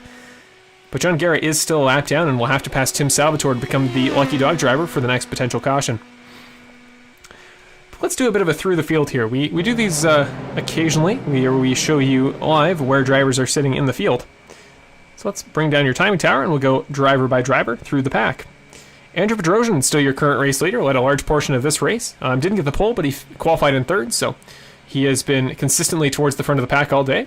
Got a great start off that last restart. Max Preston couldn't quite make the move on him lap 1, and that's going to be key for him at the end of this race. If we see a green-white checkered finish, Tim Salvatore will become the lucky dog driver again, so he will move back onto the lead lap as well. So both him and Anderson are going to be back on the end of the lead line. But Andrew Bedrosian, yeah, he's been up front all race. He was able to hold off Preston at the beginning of that last stint, so that'll be an important thing to look out for on the green-white checkered, is if he's able to do the same thing on Max Preston again, he may not have very much to worry about in the case that we do get a late race caution. Max Preston sitting in 2nd there in the number 6 car. He's been, he's really been Bedrosian's kind of nemesis on track for a large portion of the race. He's tried to get to his outside a number of times, and it just hasn't seemed to bear any fruit so far. He hasn't been able to make the move all the way around, but recently he's just kind of settled into that line behind Bedrosian with Carl Dronke the last couple laps, so I guess he's just kind of content and sitting in 2nd for the time being and waiting to make his moves late in the race and try to get his 2nd win of the season. Rene Hart looking for his first win of this season. Of course, he was a winner in the first season of the Cards to Computers series. He won our race at Okayama, so definitely precedent that Rene Hart can have a great race, but Well, tonight he's going to have to make something special happen to pass Bedrosian and Preston, but he's in a great spot to this point. No damage on that Zebel Zero car, and that is all you have to ask this late in a race in Indianapolis. Carl Dronke now sitting in fourth. I just talked about that group of three with Bedrosian, Preston, and Carl Dronke in the 38 car on the inside these last couple stints. It's been working for him so far. He's probably going to try to reform that on the next restart. And again, you got to like where the 38 car is sitting if you were a fan of Mr. Carl Dronke. Rounding out the top five, Manuel Guerra's moved up all the way from the back of the pack and qualifying all the way to the number 5 spot. Again, I talked about earlier, a guy that's come very close in our series, or at least races I've put on, to coming in the podium spots, but this hasn't worked out for him so far yet in our season. Maybe this is the night for the number 12 car. Rich Felino there after that in the number 99 entry. He's kind of been working together with Manuel Guerra. They've been seen next to each other all day on track, and they were making the draft work a little while ago, and now they form up next to each other on this next restart. Should be 1 lap to go. Logan Paxa, next after that in the 7th spot, has moved up from 13th and 14th, where he was sitting with Matt Clark when the two were trying to form a drafting tandem for a while there. Now they've moved up all the way to, he's moved up to 7th. Matt Clark is still in 12th, but the championship leader to this point, moving his way through the field and doing everything he needs to win tonight's race and give him his 5th win of the season. Caleb Campbell, a guy we've talked about quite a bit in this broadcast, the number 10 car sitting there in 8th. He's lost a couple of spots since qualifying, but really not by any fault of his own, just kind of dropped back when he lost momentum after a number of cars made some big moves earlier in the stint. Dropped back to 8th, and now we'll seek to get those spots back and look for his first podium of the season and possibly his first win. David Paxa, another guy, our pole sitter for tonight's race, that just dropped back as a result of the momentum swinging against his ideal direction. It was all the way back to 9th, but him and Caleb, I'd imagine, will team up, maybe wait for a crash to happen in front, and maybe we'll capitalize if we get another caution late in the race. We're going to cap it at 10, then quickly go through the rest of the field, but Tanner Digner there in the 55 car, he stayed competitive all day, had one incident earlier with Trevor Anderson, but since then, he used his quick repair, got back in the top 10, and he is still on the lead lap. Marshall Crocker, Matt Clark, Trevor Anderson, and Tim Salvatore cap off your 14 drivers on the lead lap. John Guerra, Justin Lewick, Jack Hillier, and hypothetically Sam Howard, who has not left the pits, are all still in tonight's race as well. Getting ready to go green here at Indianapolis Motor Speedway. The pace car will take the left-hander onto pit road for the 4th time tonight. Gonna have our 4th restart, our 3rd caution restart of the race. Andrew is, of course, the control car with Preston and Hart behind. Gonna be a late restart for him this time. Now he gets on the gas. Good jump from Preston. All the guys in behind are gonna form up and try to get through the pack as quick as they can, but green flag for the 4th time tonight at Indianapolis Motor Speedway. 16 laps to go, provided we do not get another caution. Bedrosian up there up front is just taken off on this restart, but Preston didn't actually fall too far behind. Preston's got some great restarts as he has all season. The chaos is going to happen a little bit further back, but let's keep an eye on Preston through corner number 2, see if he makes the move this time. Guerra and Pax are going to switch spots through 5th and 6th, a little ways back in the field.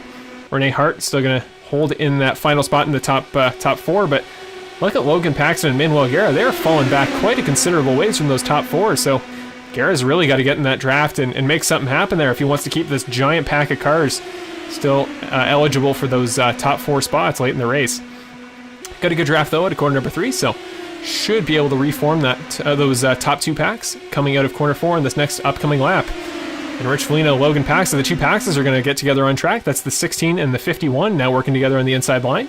Then Matt Clark, who's already moved up 3 spots in this restart, ahead of Caleb Campbell, Tanner Digner, Marsh Crocker, Trevor Anderson, and Tim Salvatore. So just kind of a long line of cars sitting there on the inside, just waiting for something to happen. Caleb is going to get together with Tanner Digner. Caleb is in the wall. Will he collect another car? He will. John Guerra will get into Caleb Campbell. Justin Lewick also involved. That'll be another caution. 4th of the race, but Caleb Campbell, who was doing so well to this point, did great in qualifying. Now gets caught in a wreck, and so does Justin Lewick, getting in his 2nd major wreck of the day. That'll be his 2nd quick repair, and now he's got to worry about using that final one before the end of the race. But let's keep an eye on what happens here to Caleb Campbell. So this is the chopper view from turn number 1. The 10 car of Caleb is on the outside. Him and Tanner just kind of a race against it, getting up into each other, looking for the same piece of real estate there in the middle of the corner, and just kind of pick the wrong time to move up and move down respectively. They get into each other, and Caleb got the brunt force of that. I don't think Tanner took any damage. We can actually check right now. No, so Tanner survived the crash altogether. Looked like he was fine, but you can hear from the number 10 car of Caleb Campbell trying to get that thing back to pit road. It was just not working with him. So, well, he's got a quick repair, so Caleb is still not out of this thing by any means. There's still plenty of race to go, but it'll certainly lose him a couple spots on track. Let's go from another perspective. Let's watch from Marshall Crocker Sr.'s perspective there. Gonna go live from his car just to see what happens. And let's see how Justin Lewick gets tangled, because he was involved heavily in that incident towards the end, and I don't actually know how. So let's look from his perspective. This is on board with the 15 car. So this is right in front of him is where it's going to happen. So you see Caleb and Dignard get together. Caleb's going to bounce to the outside wall. Where does Lewick get involved in all this? Okay, I must have been behind. We got to find a car even further back. Actually, let's go from John Guerra's perspective, because John got caught in the very end of the incident. This was with the very damaged number 15 car, but let's sorry, number 11 car. Well, let's see what happens to him. So he's at the very back of this line. You would have thought he'd be safe from an incident like this, but clearly not. So there's Caleb. He's going to head into the outside wall after getting hit by Dignard. Guerra avoids Lewick, but really nowhere to go. He comes down as a result of the wreck, and Lewick piles into him. Huge wreck from Lewick as well. You see that car bouncing and spinning off that inside wall. So, oh, just one of those incidents. It doesn't get much more generic racing wreck than that. A small collision starting at the beginning that causes a chain reaction, bringing in more cars. Never something you want to see, but certainly has precedent in a race like this. That'll be our fourth caution, third or fourth caution of the day. I think our fourth. So we're going to go to another quick side-by-side. I want to get as much water as possible so I can call the very end of this very exciting race right when things are about to get insane, and we're going to see the fight for the win start. So we're going to go to a quick side-by-side. We're probably going to go on board with a couple people in the pack just so you can see their perspectives behind the pace car. And once we return, we'll probably go green with about 10 or 11 laps to go, so not much time left in tonight's 7th round at Indianapolis Motor Speedway. But, well, you could argue the most exciting racing of the event is still left to come. See you all momentarily, everybody.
And after a brief break there, we are back with the 7th round of the Snowstorm Open Wheel Racing Series season for 2020 and 2021. Just want to again thank you all at home for watching tonight as the lights on the pace car are off, so we will bring you some more green flag action in just a moment with only 13 laps left to go in the race. Well, I guess 12 by the time we start next lap. But yeah, thank you again, ladies and gentlemen, for coming out to these races. We've been getting some great turnouts these last couple of weeks, and I know, again, we didn't have a proper broadcast last Sunday, unfortunately, but we got all those issues figured out. I hope tonight has looked pretty spotless. I think things are coming through well, so as long as everything looks clear, the audio sounds good, then my work is done, and now I can go back to trying to improve weekly and keep this series as fresh, as exciting, and as polished as possible. Just to, in advance, mention where we will be next week. We're going to go to Detroit Belle Isle. It's another street circuit, actually our first street circuit of the year. Might be our only street circuit on the calendar, actually. But Detroit Belle Isle for the double header. We're going to have our only double header race of the season. So you'll get 2 races for the price of 1 next week's broadcast. It'll be qualifying, which will determine the starting spots for both of the 2 races on the night at Detroit. But then 2 15-lap races will bring next week's festivities to a head. So that'll be the plan. That'll be our 2 races, 2 15-lap races apiece, and then overall 30 laps in total. So it shouldn't be a crazy long broadcast, but it'll be a big one. Won't be double points. Each race will be half points, so that'll be one to watch out for. But it'll be our first double header of the season, so something to think about, something that should hopefully be pretty exciting. So tune in next Friday, same time, same place, for round number 8. But for the time being, the pace car takes the left-hander onto pit road. Guys will start to form up as best they can. Andrew Bedrosian will get the restart going. Green flag for the number 17 car. Guys in behind checking up a little bit, but for the 5th time tonight, green flag at the Indianapolis Motor Speedway for the 7th round of the Cars Computers Racing Series Snowstorm Open Wheel Racing Series first season, Cars Computers Series 3rd season if you want to consider it that. But more importantly, Max Preston is going to make the move on Carl Dronke, almost immediately getting him to the inside and holding him off and holding his 2nd spot through corner number 1. A little ways further back, Rene Hart still in the draft and the cars ahead, but Manuel Guerra did not get the jump he probably would have wanted to there. He's got to make sure he stays with Rene Hart, and Rich Foligno is going to try to get around him now, make sure he can keep his fate in his own hands. Side by side go the 12 and the number 99 car. Pax is kind of stuck in behind with the 2 cars going side by side up ahead, but everybody should be close enough to stay in the draft, and we can get that front pack all formed up for this final dash to the finish. Then it's Paxa and Clark forming up again. Tanner Digner in the number 55 recovering quite well from earlier, up to 9th. David Paxa, your pole sitter, down there in 10th with Marshall Crocker Sr. right behind him. Trevor Anderson and Tim Salvatore both on the lead lap, just trying to stay with the guys ahead. Unfortunately, Caleb Campbell did lose a lap earlier, and unless we get another caution, he will not get back on the lead lap before the end of this race. So he's got to hope for that lucky dog pass to come into effect, and it is a genuine possibility, but we got to focus on this lead battle for the win. 10 laps to go this next time by. We're getting towards the end of the race. Logan Pax is going to pass Rich Foligno a little ways back. Now he's got to worry about Manuel Guerra to make his way up through that top 5 once he can get in there past Guerra, but now side by side go Preston and Dronke fighting for the 2nd spot. Hart's going to go make it 3 wide for the front 3 spots. Dronke's going to get side by side with Bedrosian. Hart's got a huge run there on the top line. Through turn number 3, he's got to get a little bit tighter to the bottom in order to stay with the 2 guys in front. He will not. He's probably going to have to slot back in behind Carl Dronke, who's actually going to slot in front of him. Carl Dronke is getting aggressive. He wants his first win on the season. He's trying to slide on the inside. Very close. Almost hits Preston. Now Preston's going to go to the inside of Bedrosian. Bedrosian is ferociously defending. Almost going to put Preston in the wall there if he didn't back out. Big move there defensively from Bedrosian, who is going to lose the lap to Dronke, actually. So Carl Dronke, your new race leader, probably going to lose it through turn 1 as Bedrosian is the inside line, but he will get the bonus point, and I don't think he had it to that point. So big lap for Carl Dronke. Rich Foligno and Manuel Guerra, the 2 yellow cars in 5th and 6th, now side by side there a little ways back. And it's Clark and Paxa side by side, and Dignard and Crocker. This front pack is starting to pack up really nicely. This is about to get nuts, ladies and gentlemen. Dignard's going to head to the outside. Sorry, Dronke's going to head to the outside of Bedrosian once again. Hart's going to settle in behind him this time, but Manuel Guerra is not. He's going to become the car to go all the way to the top through turn number 3. Feels like every lap somebody does. Guys are going to get together. That's Paxa getting together. Both Guerras. Foligno is involved. Dignard is involved. Caution number 5 of the race. And once again, things get even more interesting. Caution has come out, so we're going to go back and see what happens there. I saw somebody coming out of turn 3 get a little loose, one of the yellow cars. It was Guerra up top. I think that was kind of what set the whole thing off. Not necessarily that he did anything wrong, but guys were thrown off by trying to go 3 wide through 3. So you see Hart, Preston, and Guerra are 3 wide. Then it becomes Lewick and Guerra. No, okay, we picked the wrong car to focus on there. Manuel Guerra looks like the guy to focus on there through the turn. So you see the huge wreck for Manuel Guerra there, even after the crash had begun. So that's Guerra there on the top in the 12 car. To his inside is going to be Logan Pax in the middle of the corner. Then Clark on the bottom. Just gets a little bit too close to the inside. He collects, that's Dignard, Foligno. John Guerra gets involved there at the end. I think Trevor Anderson manages to avoid. We're going to have to go on board with him to see how he did that. But spinning like a top goes the 12 car. Jack Hillier, I think, just clips him, but manages to make it by. But let's go back to the perspective of Trevor Anderson. Now, those of you that remember our Texas broadcast, or remember probably one of my favorite moments of the season, where with a massive crash happening in front of him, Trevor Anderson just stopped on the outside of the track, like almost completely came to a full stop. Didn't try to avoid it like Lightning McQueen and Cars at the beginning of the first movie. Just braked, woed up, and just just drove like shopping cart speed through the middle of the pack and made a pass. So I think he just did the exact same thing. This is on board with Trevor Anderson in the 25. So let's watch the crash happen in front of him. You see Guerra's going to collect Paxa. That'll collect the 2 cars in the bottom, and then I think Guerra gets involved late. But this is Anderson. You see the crash happen in front. Immediately brakes. Paxa gets in front of him. You see Guerra collect Paxa.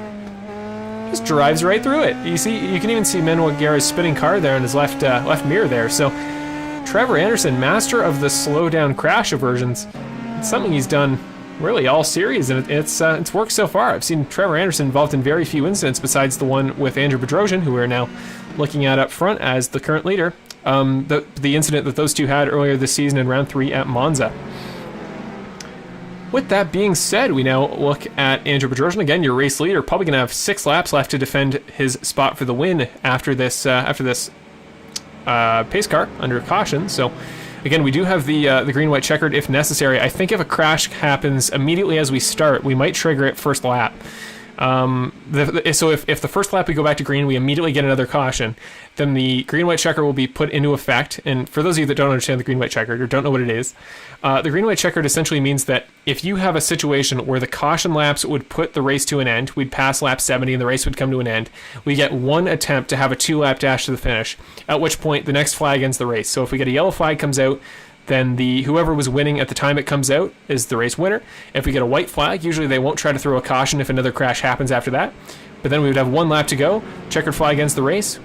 The winner just comes to the line and is the first car to pass the finish line on the final lap. So that's what we're hoping for. We hope to finish this race under green. If I'm being realistic, this is where things get nuts. Now that the order has been shuffled up a little bit, Matt Clark and Marshall Crocker gained a couple of spots. Tim Salvatore as well. David Pax is now back into that top 8. Trevor Anderson is in 9th, and well, those of you, I know we saw some support for him in the chat. As a result of several drivers leaving the race after that last incident, Mr. Caleb Campbell should be the lucky dog driver and should get his lap back there. So good on Caleb. I think he's going to move back into the top 10. He'll be on the lead lap, and well, if things get nuts, Caleb could still be in contention to put himself in a really good spot tonight. He should get that. Let's see this next time by. He'll probably drive around the cars this next time by. The Lucky Dog car always just goes around the outside and passes the leaders. So lights on the pace car are off. He should get the wave around this time by. Is he pulling out of line for it? He's not. So maybe he wasn't. Justin Lulick is now going to reform at the back of the field. Justin is 8 laps down. Looks like he had some permanent damage to fix. He couldn't just fix it with a quick repair. But he will reform with the back of the pack at least, and if he can run to the end, he might make it as far up as 12th. So Justin is not out of the woods yet. Still got to try to get as many points as he can, especially in a double points race like here in Indianapolis. But Logan Paxa, points leader, is now sitting in 11th. He is a lap down and not the lucky dog driver. So this race becomes huge for the guys up front. Guys like Andrew Bedrosian, 2nd in points. Tim Salvatore still in the top 9 drivers that are on the lead lap. He is 3rd in points. So these guys that are trying to move their way up towards the top spot in the championship, this could be huge for them with Logan getting involved in that last wreck. So this will be big. The other Paxa, of course, David Paxa, don't forget about him. He's sitting there in 8th. He could play into this restart very well and maybe, again, look for his first podium of the season, maybe even his first win. Anything can happen at this point, but at the very minimum, somebody's got to dethrone Bedrosian. Andrew is just like unstoppable from that number 1 spot lately in this race. So this will be the big one. This is the restart that we've been waiting for all race. Let's get ready to go. We're going to throw the logo up. We're going to take down the track map for the rest of the race because it's all we're going to be watching is this battle for the lead. Lights in the pace car are off. It'll be 6 laps to go when we cross this next time by. Again, we do have the green-white checkered if we get another caution. But let's hope we can just see a clean battle to the finish. Bedrosian, Dronke, Preston, Hart, Clark, your top 5. Pace car's going to take the hard left-hander. Will Bedrosian jump early? Will he jump late? The 17 car is the control car. Everybody's getting formed up. Now he's on the gas pedal. Green flag for the 6th time of the night at Indianapolis Motor Speedway for the round 7 of the Snowstorm Open Wheel Racing Series season, worth double points. Preston's going to drop to the inside of Dronke. Dronke's going to defend hard. Preston's going to have to back out. Neither driver really backed off of Bedrosian that far. Bedrosian prioritized going to the top to break the draft at the very beginning there, but it didn't work very well. Dronke is going to get a huge run out of turn number 2. He might be able to make his way up to that top spot. Don't forget about Matt Clark. Again, an invitational driver this race isn't worth points for him, but you bet he's going to want to stop by and win his only race of the season here at Indianapolis Motor Speedway. No, he's going to head to the top in that white number 5 car. This top 5 pack has just taken off. These guys behind 6th and beyond really got to form up and try to get in the draft on these guys, or else this is going to be the battle for the win. One of these 5 guys would be guaranteed to be the winner. Right as we say that, Hart's going to get into Clark. Hart will hit the outside wall. Will anybody else get collected? Somebody did. I just saw somebody get involved in that wreck. Logan Paxa avoids. The caution, I think, does come out. I'm seeing David Paxa was the car that got involved. So let's see how his car is. Oh, that thing is mangled. He's got to get back to the pits quick and try to tow. But right as we start, I mentioned the possibility of a green-white checkered, and that is why guys are going to get closer and closer. The margins between cars are going to get smaller and smaller in the corners, and that's just what happens. Paxa, as you see on the outside there, he was even on the outside of the wreck. Like, he didn't really have wow, that is as close of a recce as you get. Because if he just was like half a lane lower, he was fine. He would have avoided the sliding 00 entirely, but did not have the luck to do so. Hart will actually get back to the pits and probably going to remain on the lead lap if he has quick repairs left, which I think he should. But let's actually go to the beginning of that wreck and see what happened to Rene Hart. Looks like either netcode or maybe Clark was a little bit closer than it seems there. Not exactly sure what happened there. You see the late collision there with David Paxton towards the end as he slides through turn number 4. But let's go from a chopper camera one more time just to see whether or not they did make contact. It's very close. So it's that white car in 5th of Clark just tapping Hart. Like, that is razor thin margins there. And of course Hart collects Paxa towards the end and just wrong place, wrong time for the 53 car. Back up to speed is Rene Hart in the 00, but let's look at David Paxa. David Paxa will lose a lap, still in the pits, so he is gonna, for all intents and purposes, the pole sitter will not win tonight's race, or at least that's how it will appear. So just unfortunate luck. You really hope that with how well he started off, how clean he stayed all race, that this wouldn't happen, but just the tiniest margin. That's all it takes sometimes to get involved in a wreck in racing, especially open wheel. But do you know what this means? This is a blessing in disguise for all the Paxa fans out there, because Logan Paxa becomes the lucky dog driver.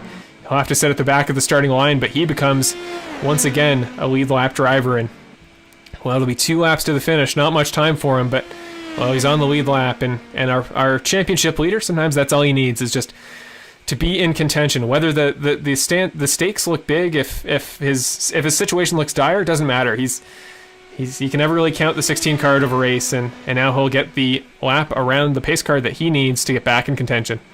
But here is Rene Hart in the 00 car. He is behind Jack Hillier pacing in line, but he is also going to remain on the lead lap. Of course, he was involved in that last wreck with both Matt Clark and David Paxton, so good to see he'll stay in the race. And unfortunately, going to have to move behind a couple of lap cars, but well, he's still in contention. As long as those lap cars are able to get a good jump off the next restart, then it shouldn't matter an insane amount. Of course, it'll take a little bit longer to make his way up there.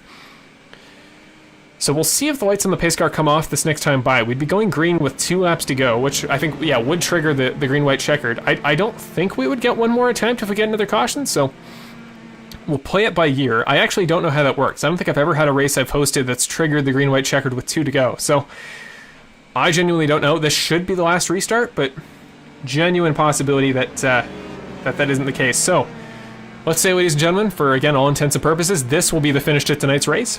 Bedrosian, Preston, Dronke, your top 3. Matt Clark making his one-off appearance. Then Marshall Crocker behind him. Tim Salvatore, Trevor Anderson, Rene Hart, and your lucky dog driver for this certain restart, Mr. Logan Paxa. Those are your 9 drivers left on the lead lap. Then Caleb Campbell and David Paxa, your next 2 in 10th and 11th. Jack Hillier remains in the race. Justin Lewick is your only other driver left on track and still in the race. After that, Manuel Guerra, Tanner Dignard, and Rich Felino, currently sitting 13th, 14th, and 15th. But all 3 drivers have bowed out of tonight's event. The lights on the pace car are off. It's going to be 2 to go. This is the finish to the double points race and the Karts Computer. I keep calling it that. It's not that. The Snowstorm Open Wheel Racing Series for 2020 and 2021. You can call it the Karts Computers Racing Series Season 3. And again, if you guys have no context for when I refer to that series and you want to go see some of your favorite drivers back in their older habitat from last season and maybe see how they've evolved over time, feel free to go check the playlists on our channel. You just go click the channel icon, go to our homepage, click the playlist tab, and both of the last 2 seasons of the Karts Computers series are there, as well as every race of this season in the future. So that's where you can find the broadcast before you get the links for them, or any past broadcasts we've done in the Snowstorm Racing Series this season, that being for every race, except again, unfortunately, last Sunday. But here we go. Andrew Bedrosian, your pole sitter, and well, not your pole sitter, but he's at the pole of the field at this point, you could say. He did start 3rd, so did a great work in qualifying as well. But he has got to hold off Max Preston, the guy who's already got a win this season. Became, surprisingly, I thought Andrew had already done it, but Max became only the 3rd driver ever in a series I put together to win multiple races, a feat that Andrew has come so close to many times. So Andrew looking to become the 4th driver on that list. Same with, actually nobody else in this front pack has 2 wins besides Preston and hypothetically Bedrosian. So big stakes for everybody. Remember, double points. Dronke's looking for his first win of the season. Bedrosian's looking for his first win of the season. Same with Clark, Crocker, Salvatore, Anderson. So many stakes. Such a big 2 laps. Here we go. pace car is going to take the left-hander on to pit road, and we will get this thing kicked off. Andrew Bedrosian's the control car. How will he decide to defend from Preston on the start of this restart? Green flag, he gets going. Salvatore gets going. Dronky and Clark are all heading off. Trying to break the draft is the 17 car Bedrosian. He's sliding all over the track, trying to minimize that run from the guys behind, because if you get a big enough slipstream, they could go straight past Bedrosian through turn number 2. Preston looks to the bottom. Dronky looks to the top. One of these guys wants away by the 17 car. Preston gets to the bottom. Bedrosian gives up that inside line. Never would have thought he would do that. Clark goes all the way to the bottom. 3 wide there with Dronky and Bedrosian. Clark is in the grass. He's got to recover that number 5 car. He does manage to, but he is out of contention. Puts himself too far in the grass, and he is out. Caleb Campbell is going to have to take the service road. Not sure if he's out of fuel, has damage, or what, but he heads off the track. So it's Preston blocking from Dronky. Then it's Salvatore and Crocker. Where did Tim Salvatore come from? Anderson's also in contention. 6 cars fighting for the win this last time by Preston as we come past the line. This will be the white flag. So it's Preston, Dronky, Salvatore on the inside line. That's Bedrosian up top, and then my father, Marshall Crocker Sr. up all the way to the top. He's going to try to follow Bedrosian this last time by. Then it's Anderson after that. Anything could happen here on this final lap. Again, the next flag will end the race. Bedrosian's going to slide into the inside. Him and Salvatore jostling for that 3rd spot. Crocker is hung out to dry on the top. He's got to slide in if he wants to make some moves here. Preston still holding off Dronky, looking for his 2nd win of the season, 3rd of his career. Preston still holding off Dronky. Dronky's got to find a way to get to the top. He's probably going to try to maximize his run at a corner 4. He'll move up to the top. He's going to use the slipstream right now. 2 rows of side-by-side racing through turn number 3. Salvatore will move up. Bedrosian will move up. Then it's Crocker and Anderson and behind him. Crocker might get a good run. So will Anderson out of this final turn. Anything could happen through turn 3. Everybody stays clean. Still side-by-side with Preston. Crocker gets hit by Salvatore. Now it's going to be 3 wide at the line. Dronky is ahead of Preston, but Preston's still close. Bedrosian through the middle. Who's going to win? Photo finish at the line. I think Dronky got him. Carl Dronky wins the double points race at Indianapolis in round 7 by 14 one-thousandths of a second. Just behind them is Bedrosian to round out the top 3, but what a finish. Heartbreaking for Marshall Crocker Sr., who has to bring it home 9th, just getting clipped by Tim Salvatore there at the end. Salvatore finishing 5th, Anderson finishing 4th. Clark will round out the top 6, making his one-off appearance tonight. Then it's Logan Paxa and Renee Hart. I don't know what just happened there. The race winner just got involved in a wreck. Did these guys just intentionally try to wreck to celebrate, or what happened? Well, Dronky's car, the race winner, is now all sorts of messed up. It looks like he won't be able to do donuts, which is honestly a shame. It's always a staple of race winners in our series. Max Preston will come home 2nd, and his car is still in working condition, but not quite as much of a reason to do donuts. But wow, what a finish. Let's go get a replay of that before we head off to your final results in your interviews. But wow, what a that's what you like to see. I mean, obviously it's heartbreaking that Crocker was involved in a wreck in literally the final corner of the race. He would have had a massive run if he got the car all the way around with Salvatore to his inside. But let's go to a chopper cam just to see how this finishes. So you'll see Crocker and Salvatore make contact there on the outside. Salvatore just hits Crocker, and he heads into the turn 4 wall. But you see, Preston's got the track position, but Dronky just gets a massive run on the outside out of turn 4. Just gets the better runoff through the corner, and Bedrosian was close, but really without the draft had no momentum to make the move. Let's see how close we can get to right as they cross the line. Oh, this is gonna be close. There, okay. Let's go back. I want like proper shot here. Here we go. That is the margin of victory in round 7 at Indianapolis Motor Speedway. That's Dronky, your race winner, 2nd Preston, 3rd Bedrosian. What a finish. It does not get much closer than that. There you go. That's the shot for you. If you want to summarize tonight's race in one picture, there it is. Look at how close things got there at the end. And wow. Well, Carl Dronky, I talked about it earlier in the race, has 6th in points. He missed I think 2 races this season. This means a ton for him. He might move into 3rd, 4th in the championship. This is going to have huge effects. But Max Preston, who again has been on fire lately, podiumed in 3 of the last 4 races. Now podiuming again. So we've talked to him several times the last couple of weeks. But since he got a new wheel a couple of weeks ago, it looks like he's been borderline unstoppable. Then Andrew Bedrosian again. Still hasn't quite broken over that hump into the top spot to get his first win of the season, but another podium for him. it'll help him in the points, and with Logan Paxa finishing still a respectable 7th there with the troubles he had late in the race, getting involved in a wreck.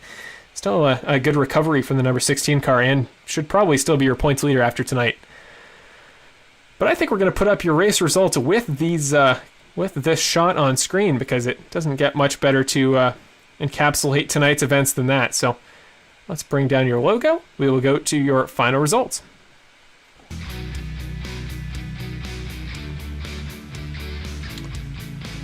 And as you can see on the bottom of the screen, remember tonight's race was worth double points in the championship. So I won't be able to show you the championship standings tonight. Got to go away and do some math before I head to bed. But there are your finishing positions for tonight. Carl Dronke wins the race by 14 thousandths of a second over Max Preston, picking up his first win of any series of runs so far, but the first win of this season of the Snowstorm series. So congratulations to Carl Dronke in the 38 car. Great race for him from start to end. And Max Preston, who he worked with all race there. Max, again, has already got a win this season, became so close to making it 2. Again, doesn't get much closer than 14 thousandths of a second. That's about a wheels whip away from the win. Andrew Bedrosian there on the inside of this shot, and the number 17 car there, 44 1,000ths behind.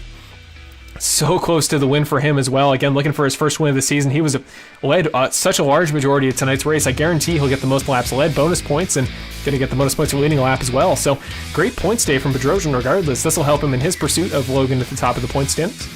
Then Trevor Anderson after that in 4th. We might as well just go through the field and show you the spots in the back. Well, they're going to be covered up, but as we go through the spots. So Trevor Anderson in 4th gets another top 5 in the season. He's just been rattling those off as well. At the same time as Preston's been rattling off podiums, he's been rattling off top 5s. Tim Salvatore as well going to get another top 5, is going to hopefully bring himself even closer to the top of the championship order as he's been doing so far these last couple of races. Matt Clark making his one-off appearance tonight in the number 5 car, finishing in 6th ahead of Logan Paxa, who he worked with for a considerable period of this race. Matt Clark making his one-off appearance tonight. Thank you, Matt, for coming out. It was a pleasure to have you, and great recovery from both him and Logan. Those two finishing about half a tenth away from each other there at the line. So photo finishes in multiple aspects of tonight's race. Then Renee Hart finishing in 8th, just behind those two drivers. The last car that was still up and running in that lead lap towards the end of the race. He got involved in a wreck late in the race, but I think without might have done even better for himself tonight. But after that, Marshall Crocker Sr., just absolute shame. I mean, 9th position, a great performance tonight, especially with double points, but man, a corner away from not only perhaps a top 3, genuinely possible at the run he was going to get out of corner 4, but maybe even the win. That was just heartbreaking to see, and oh man, my absolute condolences out to that, because man, came so close. My dad will get a podium one of these races. He's come so close so many times, but just the tiniest tap from Salvatore was all it took to put him out of the race. There at the final corner, which is the worst spot to be out of a race. But let's try to rattle through it towards the end. All the remaining drivers did not finish on the lead lap, but some came close. David Paxa there in 10th, your pole sitter for tonight. He'll get good points, but again, one incident is all it takes to put somebody's race out of commission, and it happened for him. It happened for Caleb Campbell, and those two guys are going to finish 10th and 11th respectively. Again, great job to Caleb tonight. He did everything he could, great qualifying performance, but just couldn't make it happen in the end. Jack Hillier finishing 12th, getting a bunch of spots there at the end. I know he probably just rode around on his own for a large portion of the race, because in that long green flag stint in the middle, he was unfortunately left out to dry, but actually managed to have a relatively good comeback, finishing 12th tonight.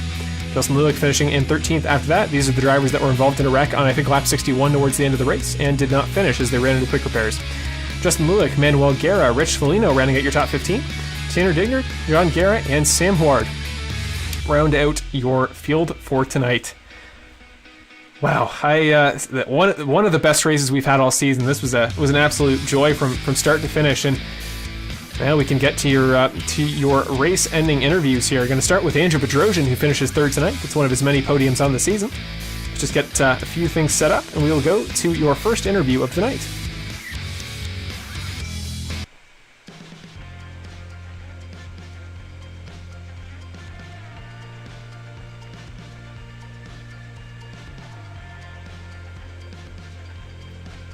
Hey Andrew, it's Marshall in the booth. You got me?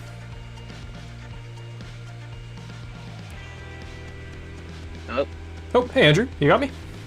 Yes, sir. Awesome. Well, first of all, I mean, it doesn't get much closer from 3rd to 1st than 45 thousandths of a second. Like, in terms of getting your first win of the season, that's the closest you've come all year, but you've done it so many times. It was a great performance from start to finish. I mean, you led so much of a portion of the middle of the race. I know the finish, once Carl was able to get around with the draft there at the end, it kind of all went went a little more chaotic than I'm sure you would have hoped. But I mean, you had so much of the race. What was working for you defensively there at the middle stage, and what happened there at the end? What went wrong to not win tonight's race? Yeah, I mean, I think everybody was in the mindset of like of the Indy 500 or Daytona 500, where it's really not all about leading the race. I know this race was double points, so I wanted to lead as many laps and just get as many bonus points as possible. And at the end, I was kind of getting flashbacks to Texas, where I tried to take off or go all out and kind of get just screwed out of a win or something like that at Texas. So I kind of left the door open on purpose so Max could get in onto the inside and yeah, just play it out. I knew we had like 2 laps, so I was going to let the door open for the first lap and then try to slingshot my way to the front. But yeah, happy to take home 3rd place. At least I got a podium tonight, so. Yeah, absolutely. Great race to do it with the double points, and you're going to get the most laps led bonus. I can guarantee it. You're going to get the lap led bonus, so not a bad points night for yourself at all, especially with your championship rival right now, Logan Paxa, finishing in 7th. It'll be a good haul of points for you. Yeah, I was kind of confused where he was at the whole race. Yeah, he had a much more chaotic race than yourself. Yeah, you were kind of ahead of all the trouble most of the race rather than having to avoid it. But overall, like from a large perspective tonight, you've raced the Indy. I'm sure the Indy cars here at Indianapolis before. I don't think you did in the old. You might have in season 2 of the Cars to Computers series. I think we came here. So based on that, you have experience in the All-Star race from last year. What does this compare like? When you take the Indy Pro cars, a much slower car, they get on the limiter, so it's a little easier to keep it through the corners. But how does the pack racing and how does the entire racing style compare to that of the Indy cars? Oh, it's really hard to describe on how, like, I mean, we're going like 230 miles an hour with the IR18s compared to this, where we're going and maxing out at 65 miles an hour. But plus with these, like the smaller, slower cars, if we go below the white line, it'll just suck you straight into the grass, sort of like a vacuum. But yeah, I mean, it's just, I mean, I feel like the IR18 has a lot more aerodynamic attention to it, where with these it's I mean, it's sort of like the Xfinity NASCAR cars, where it's really sort of like a beginner car, so there's not really that much performance attention to it. Right. I mean, fair enough. It's definitely not meant to be as quick, not meant to be as much of a challenge, but it does certainly mean you need to prioritize, staying in the pack, staying in the draft, and making smart moves where you can, rather than just solely relying on race pace. But you did that great tonight. You come away with a 3rd. It's definitely, again, one of the many podiums you've had this season. You're coming closer and closer to that win, and I know you're going to translate one of these podiums, one of these weeks, into your first win of the season, and maybe even more than that late in the year. But next week we head to the doubleheader at Belle Isle. That'll be an interesting one. I know Belle Isle, one of the trickiest tracks in the calendar. It's a street course, which I'd imagine will probably suit your taste. I know you love Long Beach, and Detroit is a very similar track in many ways. So, what are your thoughts on it heading in? Do you enjoy the track? Do you enjoy it as much as I know you enjoy a street circuit like Long Beach? What's your feeling heading in, and how do you feel about getting your first win of the season in round 8? Yeah, I mean, I've already started practicing all this week at Belle Isle, because we couldn't really practice at Indianapolis without the whole pack there. But yeah, it's a really, really bumpy track. Makes it very difficult in braking zones, because there are a couple of really heavy braking zones, and as bumpy as the track is, it's very, very easy to lock up. And it's a very unforgiving track. Like, you slip up, you get on the gas too early. It's not a very easy track to drive around and to go very fast around. So it's going to be very, very interesting with restarts, the start of the race, how everybody's going to go through 1 and 2. And even in turn 2, we pop up over a bridge. So it's going to be interesting to see people try to manage their throttle so the back or the rear wheels don't just start spinning and then spin them out into the wall. It'll be a technical race for sure, but technical has always been one of your strong suits in the past. So I'd imagine we'll see you doing pretty well next week. Just got to keep it clean, but you got 2 race attempts to do so. So it'll be a different dynamic, but I think it should be a lot of fun. But you're heading out of tonight. You know the deal here. When you finish on the podium, you get to give some shout-outs, talk about some sponsors, and I know you always have somebody watching you in the stands, and I know you got a couple sponsors, so this is your opportunity. Yeah, I just want to thank the Bedford School for sponsoring me, JP West Photo, Stainless Realtors. I know it's been a while since I've actually got a podium and been in an interview, but yeah, it's really great to still have them. And I want to thank all my family and friends for watching. It definitely was a long race, so yeah. And I want to thank you for putting this whole thing together. Oh, always my pleasure. Thank you, Andrew, for always making things exciting. And yeah, I should mention, of course, with the no broadcast last Sunday, you did finish 3rd there as well. So it's like cashing on both 3rd place finishes at once. And yeah, you have an interview cashed in there. So just know that it would have been more, but unfortunately that is my fault from last week. So hopefully we can make up for it some other time. You'll pick up one in the next couple races, as you always are very in contention to do so. But for the time being, we will see you next week. Best of luck with the rest of your practice for Belle Isle, and I will see you for round number 8 next Friday. Okay, thank you, Marshall. And with that, we'll finish up your first interview of the night. My throat is absolutely dying. I do not know why. But, well, I partially know why. It's because after a very long race of tons of action here at Indianapolis, you just, it's tough to run a broadcast solo and not require some water. But we should be able to be good to the end. It looks like, unfortunately, it will be even quicker because it looks like Carl Dronke, he even won the race, and I still can't get his last name pronunciation right. But Carl Dronke's mic is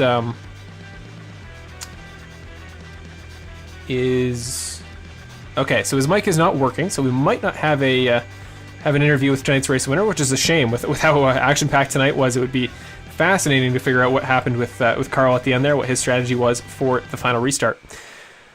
But for the time being, we're going to pull in Mr. Max Preston, because he is your race winner, or not race winner, well, he's your race winner of guys that can interview. Point is, I'm trying to say he finished 2nd tonight, getting his 3rd consecutive podium in our series. Let's pull him into the booth and do the 2nd interview of the night. Hey, Max, it's Marshall in the booth. You got me?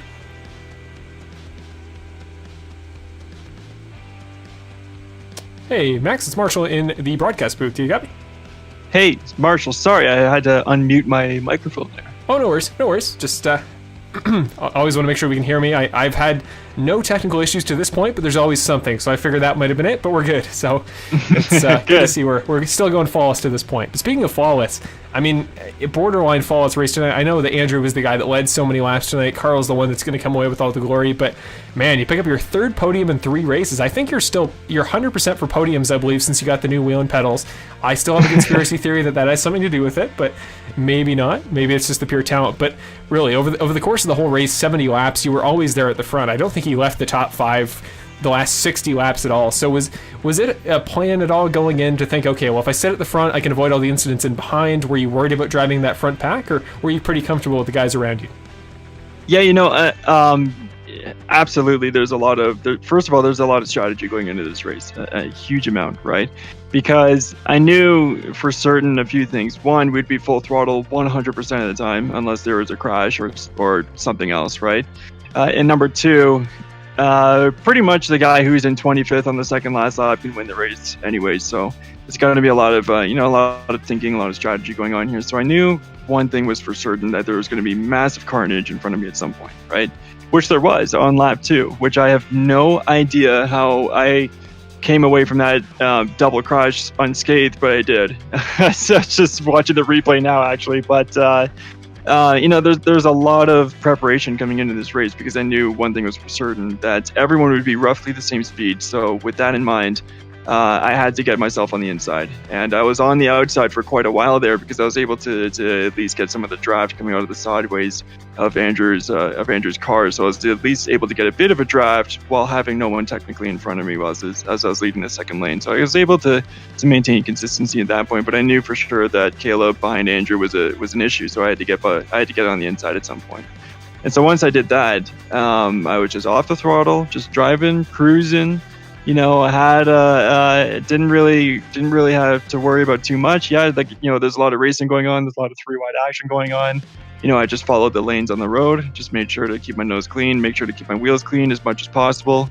And if there was an incident, just make sure that I wasn't the sole cause of it or wasn't caught up in it too badly. But if that happened, then so be it, right? So it's all about just making sure I had all the opportunity to be as safe as possible, because there's a lot of opportunity out there to crash, and I just tried to make sure I wasn't part of it. Well, that's what I was trying to preach to everybody pre-race. That was going to be the strategy that was going to win it, and it almost was. I mean, it worked for Carl, it worked for you. 14 thousandths of a second. You, in an alternate universe, maybe it sneezed across the line. That might have been all you needed to just do like the Cars thing, stick your tongue across or something like that. You're that close. But speaking of, there at the finish, I know Andrew was doing great on the restarts. He was, I don't know how well or how much you were really committing to trying to make that pass there towards some of those later restarts, but he seemed to just have that top spot locked down. But on that final restart, you made the move underneath Carl there. He held you off pretty well, but that last restart was nuts. What was the plan for getting by Andrew, who had locked down that inside line so well? Were you trying to go to the inside? Did you have another plan, or did the stars seem to align for you there on that final restart? You know what it was? It was actually it's an interesting question too, and I'm not sure I'm gonna have the most satisfactory answer for you, Marshall, because coming around when we had 2 to the green, then 1 to green, it was gonna be a green-white checkered scenario. I was on Discord with Justin, who by this point was in the pits and his race was over. So we were chatting about it, and he had asked me, "So what are you gonna do?" And I sat there silently for like 10 seconds. I was like, I've got option A, option B, and option C, and I'm like, and I have no idea which one's gonna work more than the other one, right? So I knew that I was starting the race in second. And Bedrosian was in first, and Carl was right behind me, and I knew for a fact that Andrew was going to be tough to get around, right? Which is why I was surprised that he left me room going into turn 2, which is something that I'm not sure what his strategy was. I was thinking that he was maybe going to let me by to try and draft me and come up for the first place win, because whoever was in first coming into the start finish line probably wasn't going to win the race, and I knew that as well. But every single time he kept it close to the apron, but he just left a little bit too much room on that last lap, and I was able to stick my nose down in there, and I was able to capture that inside lane, right? But it was a really tough race. A lot of thinking involved, a lot of patience, a lot of consistency, right? Again, just if we were able to stick on the inside lane, we're able to avoid bump drafting too much or at all, even in the case of this race, and just to drive consistently and more than anything, predictably. That was kind of my worry and my struggle with some of the drivers of, in the front pack were being a little bit less than predictable, and that's always what causes these huge incidences. But absolutely, super, super proud of everyone out there, even though we had a couple bigger incidents and crashes. I mean, we made probably 85-90% of the race under green flag, and that's pretty impressive on its own, right? And so great job to Vince and the officiating of everything, right? Great job to yourself, Marshall, for putting on another great show. And going into this race, I'll admit I'm not taking this so casually as I was last year. Now I'm actually starting to prepare and train a little bit more, practice more going into each and every race every week, and I'm glad to see that the results are reflecting on on these results that I've had recently. So it's been a lot of fun, and I look forward to continue this going forward. Awesome. Well, it's been paying off in spades, Max. This has been an absolutely incredible season for you. The double points, I think, with second, getting some bonus points, you're moving your way up there towards the front. Don't forget about the two drop races as well. I did the calculations today. You were tied for third coming in with the drop races. Andrew is going to lose some points to you. I guess bonus points you might tie for this race, but you're in the fight with the drop races for the championship, genuinely. So this last couple races, you've just been on fire. It's working for you, and yeah, if you're putting in that extra time and it's paying off, I say keep doing it, and you're going to have a very fruitful second half of the season that could genuinely lead to a championship. Yeah, that's it, right? That's the hope and the whim. And it's been a long time since I was able to claim a championship in person, so it's fun to be able to claim another championship, at least in a different circumstance and atmosphere. But all the more and all the same, there's still a lot of preparation that goes into it, and it's like fighting for any other championship out there. It takes consistency across every racetrack, every driver, and everyone out here is good. Everyone out here can win the race, and everyone out here can win the championship, right? So it's not just such a cakewalk. It's some of the hardest racing I've had to encounter in the past decade, if not more, of my life, professionally and casually. Well, that's always the goal, is to make this feel like a real championship, to make it have the same stakes and the same joy to win it for those that are able to. And you came so close to doing it a second time this year. So we won't have a chance to talk to Carl. It looks like he doesn't have a mic, so this will be the last interview of the night. But we're going to head off tonight with if you want to thank some family at home. I know you always have some people supporting you in the chat, and any sponsors, anything like that. I know you got some racing commitments in real life coming up that are exciting, so maybe if you want to mention those, but it's up to you. This is your time at the end of the interview. Yeah, thanks a lot, Marshall. And as always, I've already done it once, but you can never do it enough times. So thanks again for putting on a great event, and for organizing this championship. I mean, this is a great championship, a lot of fun, very, very, very serious though. It takes, again, like I said, it's taking preparation, and it makes these podiums pay off in a different, more satisfying way, in my opinion. So well done organizing it, and to Vince for officiating it, and all the rest of the drivers, and congrats to Carl as well for winning the race. And it was a really very, very, very close finish. Don't think I could have done anything differently. He did everything right, and it paid off for him. So even though he doesn't have a mic, just want to say congrats to him. He drove great, and he is a well-deserved win. And same with Andy as well. So it's a great performance from everyone. Of course, I have to thank my family, Alyssa, my wife, who's watching upstairs, my cat Gideon, who I always thank, even though he doesn't watch the race, but I think he does at least. So there it is. I have to thank my mom, dad, sister, Gabriella, Michael, and Jenna, Preston, Stella, Nash, of course, Jensen, Alora, my niece and nephew over on the Metcalf side, which is Courtney, Keith, Metcalf, Nancy, and Anthony Rizzo as well. The sponsorship side of things, I always have to thank New Speed Motorsports for supporting me and allowing me to come out here and represent not only the team but the rest of the drivers. One of our star drivers, Anthony Simoni, is racing right now down in the Florida Winter Tour, and he's one of the youngest drivers down there, but he's kicking some serious butt. So good on Anthony, keep it up there with Rocco and everyone else down there. And of course, so New Speed Motorsports, we got Lumo Marketing supporting my endeavors, of course, as we enter into the Pinty NASCAR preparations for the upcoming season. Hopefully that the season can still go underway as planned, with coronavirus still very much a thing, but it's looking pretty likely. So hopefully we'll hit the track soon. And then finally, of course, I always have to thank the ones that allow me to come do this. Of course, Axiom Group, GoHotWater.ca, and finally Dole Campground Resort. Marshall, thanks again. Thanks for putting on a great show, and thanks to all the drivers who came out. Great turnout again, and I look forward to the next race for sure. I'm certainly going to be there. I'm going to be driving. Awesome. Well, so glad to hear it, Max. Always a pleasure to have you in the booth. One of the best spoken guys in the series, and now one of the best driven guys. You're backing it up on track, man. It's been a pleasure to have you. So excited to see what you do at the doubleheader at Belle Isle, and just best of luck, man. Keep up what you've been doing these last couple weeks, and we'll see you next Friday. Appreciate the kind words, Marshall. Take care. Have a great night, man. You too. Thanks.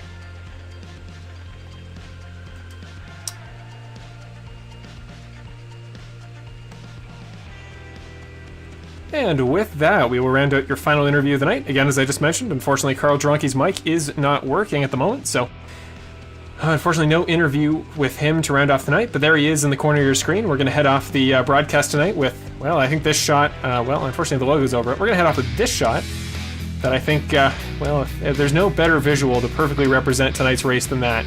What a race from Carl Dronke. What a finish to the end. Carl, of course, wins the double point race in round 7, gets his first win of the season, becomes our 4th winner of this season's campaign. Actually, 3rd winner. Just him, Max, and no, Michael won a race. So 4 winners to round off tonight's race. We're going to put up the race results one more time to round off tonight's broadcast, but then we're heading off the air for the last time until next week. Next Friday, our doubleheader at Detroit. Hope to see you all there. It'll be a fun race. For those of you that haven't seen a street circuit yet this season, it's a very tough form of racing. Definitely about attrition because it's one of the toughest disciplines in all of motorsport. But many guys in this field, if not all of them, are talented enough to get through the race scot-free. So hopefully we'll have a clean race next week. Hopefully we'll have all of you back this time next Friday to watch round number 8. Hopefully it'll live up to just how exciting tonight's race was. But for Marshall Crock, of that, of course, is me. We'll put up my, actually, probably put up my banner as well. Now, we'll do that in a moment. But I am Marshall Crocker Jr. There is my, unfortunately, awkward and mislighted face. I promise I've shaved since then. Just didn't have the time to put up new photos. So next week, there'll be a new photo, probably some new music. And I just can't wait for round number 8. I hope you all can either. But for the entire field for the Snowstorm Open Wheel Racing Series, signing off for round 7 at Indianapolis Motor Speedway, Carl Dronke, Max Preston, and Andrew Bedrosian, your top 3 tonight. I will see you all next week. Have a great week. For those of you that are going to watch it, enjoy the Super Bowl on Sunday, and have a great rest of your night, everybody.